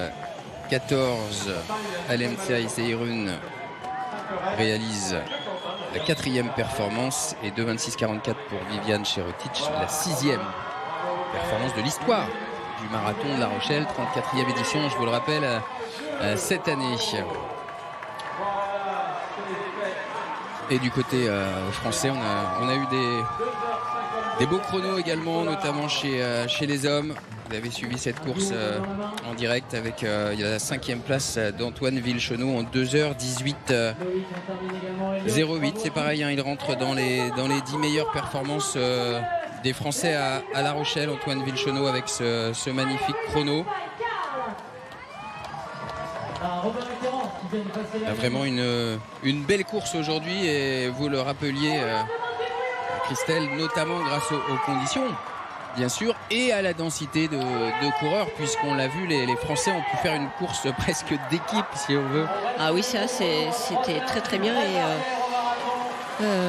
ils l'ont souligné, hein, c'était le travail ensemble hein, qui a été important, c'était pas de la concurrence d'adversaires, c'était on fait le travail ensemble parce qu'on va gagner ensemble, on va battre nos records. D'ailleurs les 3 sur 4 ont battu leur record et c'est ça le travail d'équipe. Et puis après c'est le meilleur qui a accéléré dans les dernières centaines de mètres pour aller chercher une meilleure place. Mais c'est important de souligner que là ils ont collaboré pour et ils avaient intérêt puisque la densité n'était pas non plus là dans ce chronomètre espéré, donc ils l'ont créé et ça c'est important. Et merci à l'organisation aussi d'avoir mis en place 2 lièvres pour les aider à faire cette performance, parce que les lièvres ils ont fait un super job très régulier sur les allures demandées et ils ont permis aux athlètes d'être sereins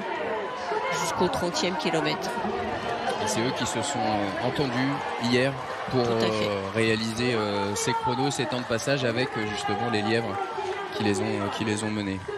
C'est ça qui est intéressant, hein, c'est que ils se sont entendus et ils le savent le pourquoi. On sait que le marathon c'est déjà un effort très difficile. Alors si vous êtes en solitaire, on l'a vu avec le vainqueur, hein, lutter pour aller chercher un chrono tout seul dans les 10 derniers kilomètres, c'est très compliqué. Donc on a besoin des autres. Et là ils le savent, donc que ce soit l'organisation ou les athlètes, et ils ont tous gagné aujourd'hui. Et on a vu la joie justement d'Adrien Vilsange à l'image, le coureur charentais qui a levé les bras sur cette ligne d'arrivée à l'esplanade Saint-Jean-d'Acre. C'est la délivrance. On a dit déjà la délivrance de prendre le départ après toute la préparation réalisée en amont et là c'est la victoire, c'est le franchissement de la ligne d'arrivée. Oui, chacun a son objectif, hein, pour les premiers, les néo-marathoniens pour lesquels on peut voir sur leur dossard, hein, c'est marqué premier marathon. Ça c'est une innovation aussi du marathon de La Rochelle, une nouveauté cette année. C'est déjà de finir, de prendre du plaisir, et puis après pour les autres qui sont déjà expérimentés, c'est d'aller chercher un record ou une performance de retour de méforme ou de blessure, mais avec un objectif chronométrique, parce que c'est ça qui nous fait avancer aussi, c'est l'objectif chronométrique. Et les uns comme les autres donnent tout, c'est ce que peut constater en ce moment sur la ligne d'arrivée Patricia Perrin. Oui, alors vraiment, je crois que c'est une des premières années où on voit autant de coureurs qui s'effondrent sur la ligne d'arrivée, qui mettent énormément de temps à récupérer. Je suis avec François et Jean. Ça va un peu mieux, vous avez retrouvé le sourire, mais c'était dur. Ouais, il faut quand même quelques secondes pour retrouver un peu d'énergie, pour retrouver le sourire aussi. C'est dur. Hein. Vous avez fait combien en temps ? 2h52. Ça fait 1 minute 30 de mieux que le meilleur temps que j'avais fait jusqu'alors, donc je suis content. Ok, là c'est quoi ? C'est les conditions idéales qui vous ont poussé un petit peu à aller dans vos retranchements ? Les conditions et la foule. Et à un moment, en fait, il y a tellement de monde qu'on sent plus les jambes, on sait plus trop où on en est. C'est un peu déstabilisant même, mais ça porte. Jean, vous vous connaissiez pas tout à l'heure tous les deux et là vous avez sympathisé dans la douleur ? Absolument, voilà, la douleur ça rapproche, on voit des gens s'effondrer à côté et ça donne tout de suite envie de discuter un petit peu. Hein. Et c'est vrai qu'on a vécu la même chose, notamment sur les derniers kilomètres, on sait que ça a été extrêmement dur. Donc ça fait du bien de partager ça avec des nouvelles têtes et ça rapproche, hein, c'est ça le sport aussi. Bon, il y aura peut-être des courbatures demain, mais c'est pas grave. Même cet après-midi, je pense, hein, ça va arriver assez vite, mais bon, ça valait le coup. Et puis maintenant, on va se reposer, une petite bière peut-être, et puis profiter avec les copains. Ça. Bravo, messieurs. Avec modération, évidemment. Des belles histoires, des rencontres sur le parcours. On se connaît pas au départ, et puis on court ensemble, tout à fait, sur le même rythme. Dans l'effort, et même là, quand ils vont se relever du trottoir, je pense que ça va être compliqué. Ça va faire mal. Oui, je pense. Et puis là, ils vont aller chercher leur bourriche d'huître et puis peut-être partager ensemble cette bourriche d'huître. Et bien sûr, et leur médaille. Et leur médaille. Et leur médaille. Et le coupe-vent, traditionnel coupe-vent du marathon de La Rochelle. Et on a même Mickey. Oh, oui, déguisé. Marathon déguisé. Bravo. Justement, la récupération, Christelle, vous conseillez quoi à tous ces athlètes qui en terminent? On a fait 42 km 195 ou 10 km ou le marathon en duo? Là, déjà, il faut régénérer. Oui. Alors, c'est vrai que là, la plupart n'ont pas envie de reboire ou de remanger parce que l'estomac a été un petit peu surchargé avec les ravitaillements. Mais l'essentiel, c'est de reprendre un peu d'énergie avec des boissons, des protéines, des bananes, des fruits pour pouvoir limiter la casse musculaire. Et puis après, c'est de bien se couvrir pour pas être malade. Et au niveau de l'effort, c'est de se reposer. Ne cherchez pas à faire un footing. Il y a des encouragements, vous avez vu? Cours comme si le bar allait fermer. Alors on boira un peu après, vous le disiez. Voilà. Et puis si c'est possible encore aujourd'hui de rester un peu sur le régime marathonien, c'est-à-dire pâtes, même si on en a un petit peu marre, mais on a envie d'aller vers des repas plaisir pour éviter d'intoxiquer trop l'organisme. Et puis après, plutôt du vélo, de la natation, si on veut éliminer les courbatures d'une façon plus réglementaire et éviter les chocs. Merci Christelle pour ces conseils. Spécialiste du marathon, Christelle Donnet. Allez, on va suivre là avec attention l'arrivée des coureurs parce qu'ils en terminent en moins de 3 heures. Et là, ça compte. Et là, c'est souvent un objectif. Et il y a du monde. Et regardez. Là, attention, ça va bouchonner là. Ce sprint, oui, il va falloir faire passer un petit peu les concurrents qui en ont fini pour permettre à ceux qui veulent terminer en moins de 3 heures de franchir la ligne. Regardez cette esplanade Saint-Jean d'Acre. Le long de l'Atlantique, entre les tours rochelaises, l'arrivée en moins de 3 heures des marathoniens. Ravis, on se prend la tête dans les mains. Athlètes masculins et féminins qui en terminent. Allez, 10 secondes encore. Regardez, vous avez la flamme des 3 heures, les meneurs d'allure. Et on se tape dans les mains parce qu'on a aussi réussi à amener les coureurs dans le temps souhaité au départ, les 3 heures. Ils sont plus de 400 pour l'instant, donc encore un chiffre qui dépasse celui de l'année dernière. Exact. Alors 400 hommes, on va compter la dizaine de féminines qui a franchi le cap des 3 heures. Ah, c'est sympa ça, regardez, objectif 3h15 et si c'est réussi on court 10 km à 2. Voilà un beau challenge, ça c'est sympa. Ça il faut le prendre. Ah ouais. Bravo à David Wamster, David Lespard et Guillaume Yonnet qui étaient les meneurs d'allure en 3 heures. On a vu tout à l'heure avec Patricia Anthony Cam qui était lui le nouveau meneur d'allure en 2h45. Félicitations à tous ces concurrents qui en ont donc terminé en moins de 3 heures. On va justement retrouver Patricia Perrin sur la ligne d'arrivée avec, je crois, Patricia, des triathlètes. Oui, parce qu'alors ça, il y en a partout, ces triathlètes là, ça leur suffit pas d'enchaîner 3 disciplines d'habitude en fin de saison. Jérémy, vous voulez aussi faire les marathons? Oui, voilà, en étant un petit peu régional de l'étape, c'est facile, l'accès est assez facile, donc continuer la prépa triathlon et puis toujours pour objectif de s'améliorer d'année en année. Donc cette année c'est 2h55, l'année dernière c'était 3h, donc l'année prochaine on espère un petit peu moins. Clément, vous avez la casquette Ironman, donc ça veut dire que le marathon d'habitude c'est à la fin du triathlon? Souvent c'est un petit peu plus dur, ouais. Mais bon, là c'était un super événement, comme chaque année il faut faire quelque chose le 10 ou le marathon, voilà. Il y a des copains, il y a tous les copains, il y a tous les collègues, donc c'est impossible de manquer cet événement chaque année. Vous n'êtes pas fatigué de votre saison de triathlon? Il y a encore de la force pour faire le marathon de La Rochelle? Ouais, justement, c'est pour clôturer l'année en beauté. Ouais. Maintenant, c'est place à la raclette à midi. On se fait plaisir. Et puis, voilà, fin de saison. Bravo. Pizza à midi et raclette ce soir. Bravo, messieurs. Je crois que la raclette a un gros succès aujourd'hui. Oui, c'est ce que j'allais vous dire, Patricia. Je suis restaurateur à La Rochelle. Je crois que je fais un menu spécial. Raclette, pizza, visiblement ça plaît. Merci beaucoup pour ces réactions. Ouais, les triathlètes qui sont toujours de très très bons coureurs à pied. Oui, bah, ça fait partie de leur entraînement. Et puis ils ont l'entraînement global qui fait que le vélo et la natation évitent les chocs et ça leur permet d'augmenter le volume d'entraînement. Et puis bah, l'entraînement spécifique course à pied. Et on a de très grands champions sur triathlon qui, on l'aurait espéré, restent sur la course à pied. Hein. L'exemple, c'est notre championne olympique Cassandre Beaugrand qui vient de l'athlétisme mais qui est restée sur le triathlon. Et ça permet de faire de très belles performances. Exactement. Des belles performances. Est-ce que Marianne Devy en a réalisé une? Marianne Devy, elle voulait faire moins de 3 heures. Elle courait avec notre journaliste de France 3 Limousin et habitué du marathon de La Rochelle, Fabrice Bidot. On les retrouve aux côtés de Patricia Perrin.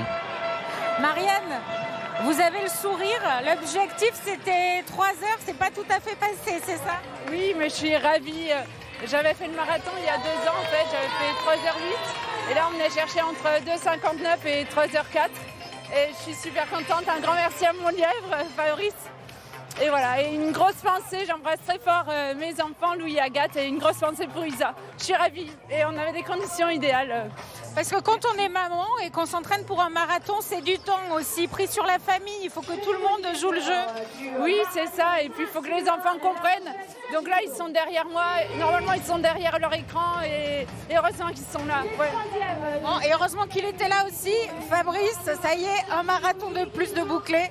Oui, mais il faut quand même réaliser que 3h02, c'est une perf nationale 4.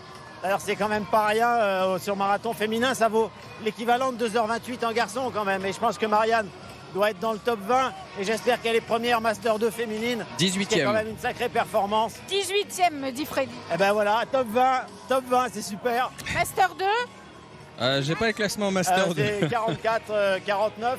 Et puis effectivement, on a une très très grosse pensée pour notre ami Isa qui a fait toute la prépa avec nous, qui sera à Valence la semaine prochaine. Et on pense à Jean-Baptiste qui nous regarde parce que c'était son anniversaire aujourd'hui. On t'embrasse. Merci Fabrice pour toujours autant de passion. Merci beaucoup. 15e participation à La Rochelle pour Fabrice Bidot, meneur d'allure pour Marianne Devy. Voilà, c'est sympa aussi ces histoires. On court à deux pour réaliser un chrono. Il y a le concours de l'affiche du marathon de chaque année, mais il faudra faire un concours d'affiches de supporters aussi. Oui, c'est vrai qu'on en a des très très bonnes. Un sprint contre un sprint. Voilà, un autre. Donc, vraiment les supporters sont aussi très mobilisés dans le marathon. Oui, c'est vrai qu'on le disait au début de retransmission. Voilà, très joli. Voilà, les mamans. 1,8 accompagnateurs par coureur.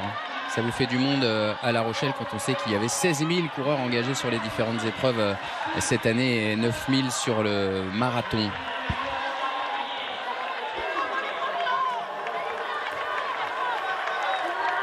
Et voilà une concurrente qui a belle allure. Voilà, un beau sourire. On est dans son rythme. Ouais, qui garde son ravitaillement longtemps. Ça lui permet de s'hydrater régulièrement parce que les conditions ensoleillées et puis les conditions de course permettent aussi de s'hydrater. Oui, c'est une question d'ailleurs d'Henrique ou d'Henrique de Thionville. Je crois qu'il nous a déjà posé une question. Très observateur, il nous dit contrairement à la mode actuelle des 100 voire 150 grammes de glucides par heure, là j'ai l'impression que les athlètes ne s'alimentent pas trop. Oui, alors pendant la course, pendant la course, on a des gels ou des boissons énergétiques et on prend. Après, il faut bien s'entraîner à les prendre à l'entraînement, les tester parce que tous les goûts et les formules ne correspondent pas à tout le monde. Donc testez-les bien à l'entraînement et puis prenez régulièrement, pas tout le sachet des fois, parce qu'après l'estomac n'arrive pas à l'ingérer. Bien s'hydrater avant quand vous prenez le gel, de l'eau, le gel et à nouveau de l'eau. Et l'hydratation durant tous les ravitaillements parce que ça retarde la fatigue musculaire. Merci Christelle pour ces précisions.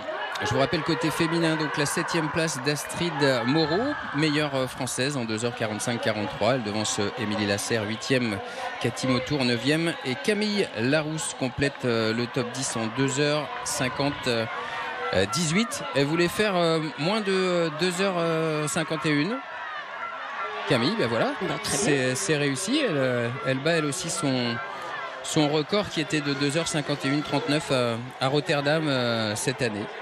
Félicitations. Une belle densité féminine aussi, hein, française. Ouais. Christine Collard prend la 11e place en 2h52-04. Elle revenait de blessure, donc elle s'était testée au marathon de Seine-et-Eure.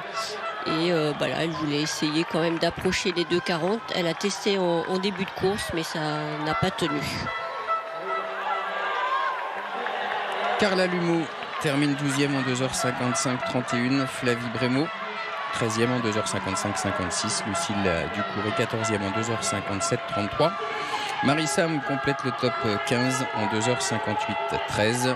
La 16e place pour Annie Vacher en 2h58-32. Audrey Larousse, 17e en 2h59-28. Voilà pour les féminines qui en ont terminé en moins de 3 heures. Et donc Marianne Devy, 18e, on en a parlé, en 3h, 2 minutes 02. Félicitations à toutes ces concurrentes. Et puis on va parler de Véronique Guéry qui prend la 23e place en 3h, 7 minutes et 10 secondes pour Véronique Guéry de la SPTT La Rochelle, qui a été blessée au genou et qui s'est fait opérer des ligaments croisés en mars. Sa saison s'était brusquement interrompue et du coup elle n'avait plus vraiment de repères en termes de chrono. Elle espérait réaliser entre 3h10 et 3h15, mais elle nous avait confié aller dans l'inconnu complet. Alors déjà recourir après une opération des ligaments croisés, c'est déjà très bien. Courir un marathon, encore mieux. Et 3h07-10, voilà. C'est pas mal. Et mars, ça fait que 8 mois. Donc quand on connaît quand même l'intervention d'un ligament croisé, c'est quand même une grosse opération. Bravo. Et un record, l'objectif atteint. Elle nous disait qu'elle ne pliait pas encore le genou complètement, donc on va même tirer certainement un petit peu sur le genou aujourd'hui. On va saluer son kiné qui va avoir du boulot. Oui. Il y en a déjà eu pour la rééducation. Voilà, Véronique Guéry de la SPTT La Rochelle, 23e en 3h07 minutes et 10 secondes. Après, ça permet d'avoir toujours un objectif, hein. Le sport, c'est important et elle s'était fixé cet objectif de revenir après cette opération. Et ça permet de se mobiliser parce que mentalement, ce type d'opération, c'est quand même important. Et le sport permet de revenir. Mais il faut être prudent. Voilà. Elle a un meilleur chrono en moins de 3 heures qu'elle avait réalisé à La Rochelle en 2024. 2h59-19. Il faut suivre les consignes médicales et pas prendre de risques non plus à tout prix. Le club d'Aigrefeuille athlétisme, toujours très représenté. Le maillot vert, oui. Et oui, on les reconnaît facilement, souvent sur les podiums d'ailleurs. Oui, aussi. 9000 concurrents cette année sur le marathon de La Rochelle, complet en moins de 2 mois, c'est dire l'engouement de la discipline. La Rochelle qui va avoir de la concurrence d'ailleurs l'année prochaine avec le retour de 2 anciens marathons, ceux de Lille et de Bordeaux. Oui. C'est dire si vraiment il y a de la demande. Alors Lille ne sera pas la même période, elle sera plutôt en début d'année, milieu d'année. Et par contre Bordeaux, oui, sera au mois de novembre, donc dans la région. Mais oui, chaque grande ville maintenant veut retrouver un marathon parce que l'engouement du running et de la course à pied permet de faire connaître sa ville, de mobiliser les gens et les sportifs. Et quand on sait l'activité physique, l'importance dans le quotidien. Et vous avez vu la présence nombreuse du public ici à La Rochelle, c'est tout bonus, évidemment, aussi pour commerçants, restaurateurs. Oui, là, les hôtels et les locations sont complets, affiches complets, donc forcément ça apporte du Le marathon de tourisme. Lille n'a plus été organisé depuis 31 ans et celui de Bordeaux depuis 2019. Voilà. Allez, on va retrouver Patricia Perrin avec le Graal. Patricia, la médaille. Oui, la médaille, 9000 médailles de finisher avec cette année une petite attention particulière. On va faire un test. Bonjour. Est-ce que vous avez vu que la médaille avait quelque chose de particulier aujourd'hui ? Ouais, elle est en forme d'huître. Voilà, bravo, elle est en forme d'huître. C'est la première fois que les organisateurs font ce petit effort parce que, évidemment, ici, c'est le pays de l'huître. Donc, la médaille est en forme d'huître. Et si vous continuez un peu plus loin, vous aurez aussi la bourriche. 8000 bourriches seront distribuées. Frère, ce sera pour mon frère. Ouais. Merci. Vous gardez la médaille ? Ouais, je garde la médaille, ouais. C'était bien organisé ? Top. Non, franchement bien, nickel. Ouais, c'est la première fois que je le fais. C'est mon 4e marathon, donc parfait. Et le temps, terrible. On vous laisse continuer de profiter de La Rochelle. On va essayer, Patricia, de tenir la réaction de quelqu'un qui participait pour la première fois au marathon de La Rochelle et à son premier marathon. On les avait rencontrés hier. Vous les aviez rencontrés hier du côté de la remise des dossards. Voir comment s'est passée cette course, cette première. On parle vraiment dans l'inconnu quand on est au départ comme ça de 42 km 195. Et oui, on n'a pas couru la distance à l'entraînement, donc qu'on soit élite ou amateur, et ben, on n'a pas couru la distance, donc c'est l'inconnu. On va voir avec vous, Patricia, comment s'est passée la course de Jean-Philippe. Oui, Jean-Philippe, et vous le voyez, c'est la première fois cette année-là encore sur le dossard, donc il est indiqué mon premier marathon. Vous avez l'air assez frais, Jean-Philippe, pour un premier marathon. J'ai beaucoup pensé. Très bien jusqu'au 36e et après musculairement ça a été dur. Mais c'était mon premier marathon, je suis plutôt à faire du trail.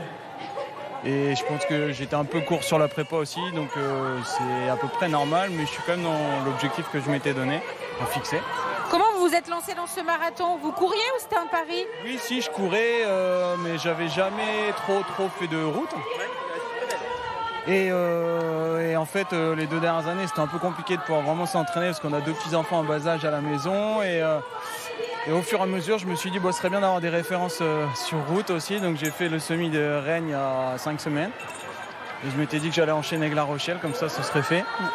Eh bien, bravo, vous êtes marathonien. Félicitations. C'est pas donné à tout le monde. Merci. Merci beaucoup et félicitations effectivement. Oui, le semi-marathon au mois d'octobre pour préparer La Rochelle, c'est pas mal. On pense notamment au semi de Niort. Souvent, oui, les athlètes locaux font le semi de Niort. Oui, voilà, un mois avant, ça permet de savoir où on en est dans la préparation, si on a besoin de réajuster l'objectif final du marathon.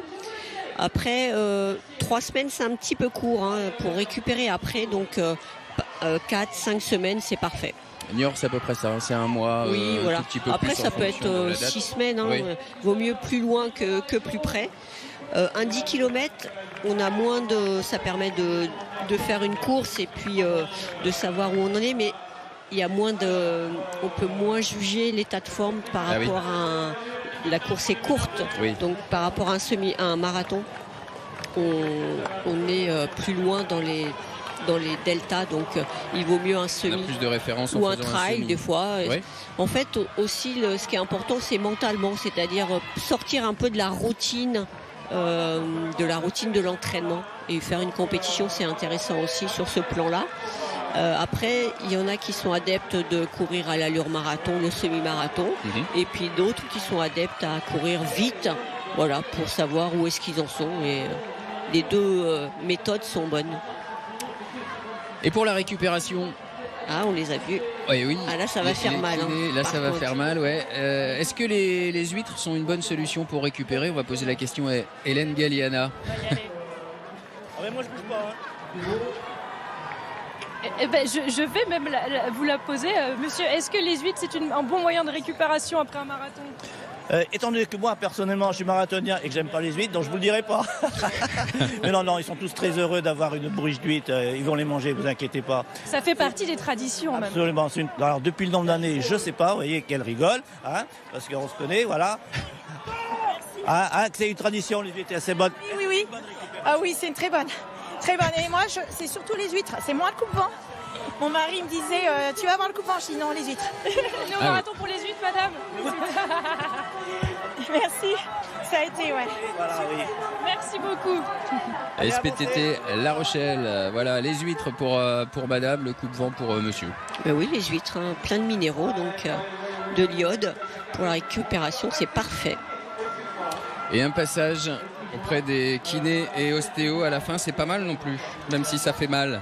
Alors c'est oui, utile. alors le massage post-course, faut faire attention parce que c'est pas très agréable, mais voilà, ça fait du bien dans le sens de la récupération. Mais ça fait mal. Ça fait mal parce qu'on a créé des hématomes et du coup les courbatures, ce sont des hématomes. Donc quand ils passent en massant, ça fait mal, mais la plupart apprécient le geste post-course. Mais tous les cyclistes à la fin d'une course passent au massage. Alors eux, ils n'ont pas les chocs de la course. Hein. Eux, c'est un différent, effort, c'est un effort d'endurance. Et puis voilà, nous sur la course à pied, il y a vraiment les chocs du bitume qui entraînent vraiment des douleurs musculaires. Et puisqu'on parle de cyclisme, on va en profiter pour souhaiter l'anniversaire de Laurent Jalabert. C'est aujourd'hui notre consultant sur France Télévisions. Joyeux anniversaire à Laurent Jalabert. Et oui, marathonien aussi, excellent marathonien, triathlète et adepte de sport. Il adore faire du sport. On va aller voir les kinés, justement. Patricia Perrin, vous êtes avec eux, ils ont du travail. Oui, ils ont du travail et alors il y a une file d'attente pareil à l'entrée du stand kiné que j'avais rarement vu. On est à côté de Baptiste. Alors Baptiste, c'est le meilleur moment de la journée pour lui, je crois. Oui. Oh, il y avait un bon moment aussi, c'était de voir la foule quand je savais que j'allais battre mon record, mais le kiné c'est pas mal non plus. Hein. Le record c'est combien alors? Là j'ai fait moins de 3 heures, juste 259. C'est ce que je visais. Voilà. Alors ça fait mal où? Au mollet. Ouais, à gauche là. Il y en a une qui pense plus que l'autre, mais bon, ça va aller, ça fait du bien. Parce que Baptiste a de la chance, on va se diriger. Lui, il a droit à 2 kinés, 2 masseuses pour lui tout seul. Comment ça se fait? Donc là, le but, c'est quoi? C'est de casser un petit peu... Détendre musculairement. C'est sa récupération après la course. Il y en a beaucoup qui sont très contractés, qui peuvent cramper aussi. Donc essayer de faire une récup pour qu'ils puissent repartir tranquillement après. Tranquillement, donc vous êtes étudiante élève kiné? Oui, c'est ça exactement, on est en 3e année d'études sur 4 ans de kiné. Donc là vous vous faites la main quoi. Il a de beaux mollets Max? Non, c'est combien de temps vous massez là? Là on arrive vers la fin, on essaye de sentir quand le muscle est plus détendu. Et une fois que c'est bon, il peut repartir tranquillement. On libère et... Voilà, parce qu'il y a eu pas mal d'acide. Il y a eu pas mal d'acide.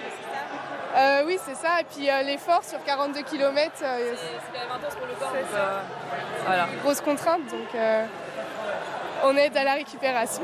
Voilà, on va les laisser récupérer. Ça devrait être bientôt fini. Hein. On est désolé. Ouais, c'est pas mal. Merci.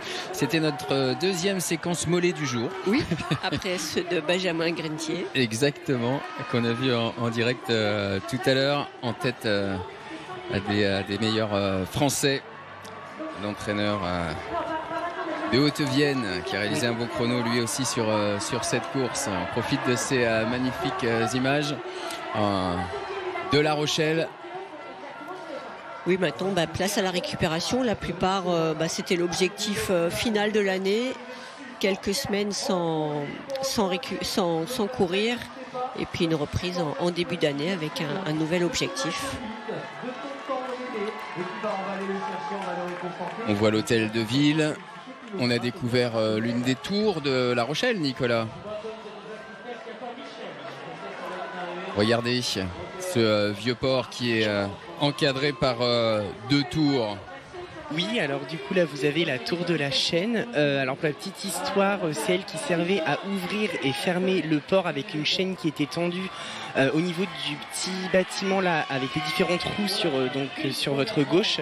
Et pour la petite histoire, donc cette tour elle a explosé en 1652 parce que cette tour servait à stocker la poudre qui allait servir à défendre donc du coup la ville en cas d'attaque. Sauf que quelqu'un a fait une petite étincelle à côté du stock de poudre et donc ça a créé une énorme explosion en partant du sous-sol jusqu'au toit, ce qui fait que la tour de la chaîne n'a pu récupérer sa toiture qui n'est pas celle d'origine qu'à partir de la fin du 19e siècle.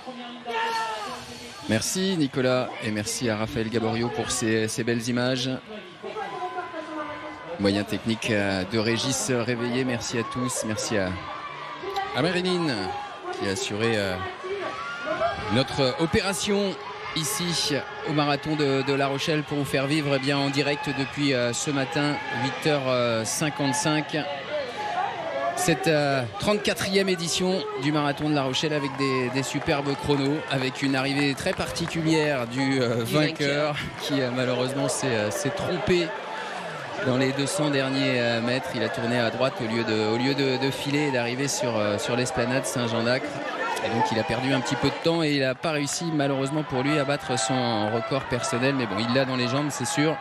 Il pourra évidemment retenter sa chance et le battre.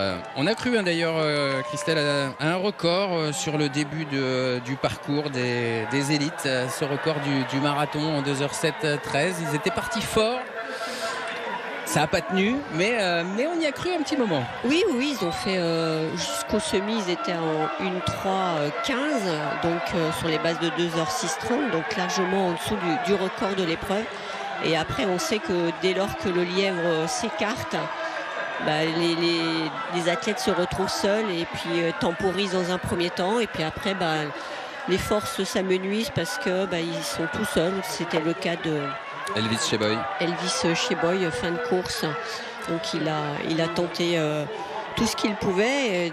Après, il était sur les bases de son record personnel. Donc partir sur 2:06:30 et aller chercher un record personnel, c'est déjà une très belle performance. Et malheureusement, un contre-temps lui en a empêché.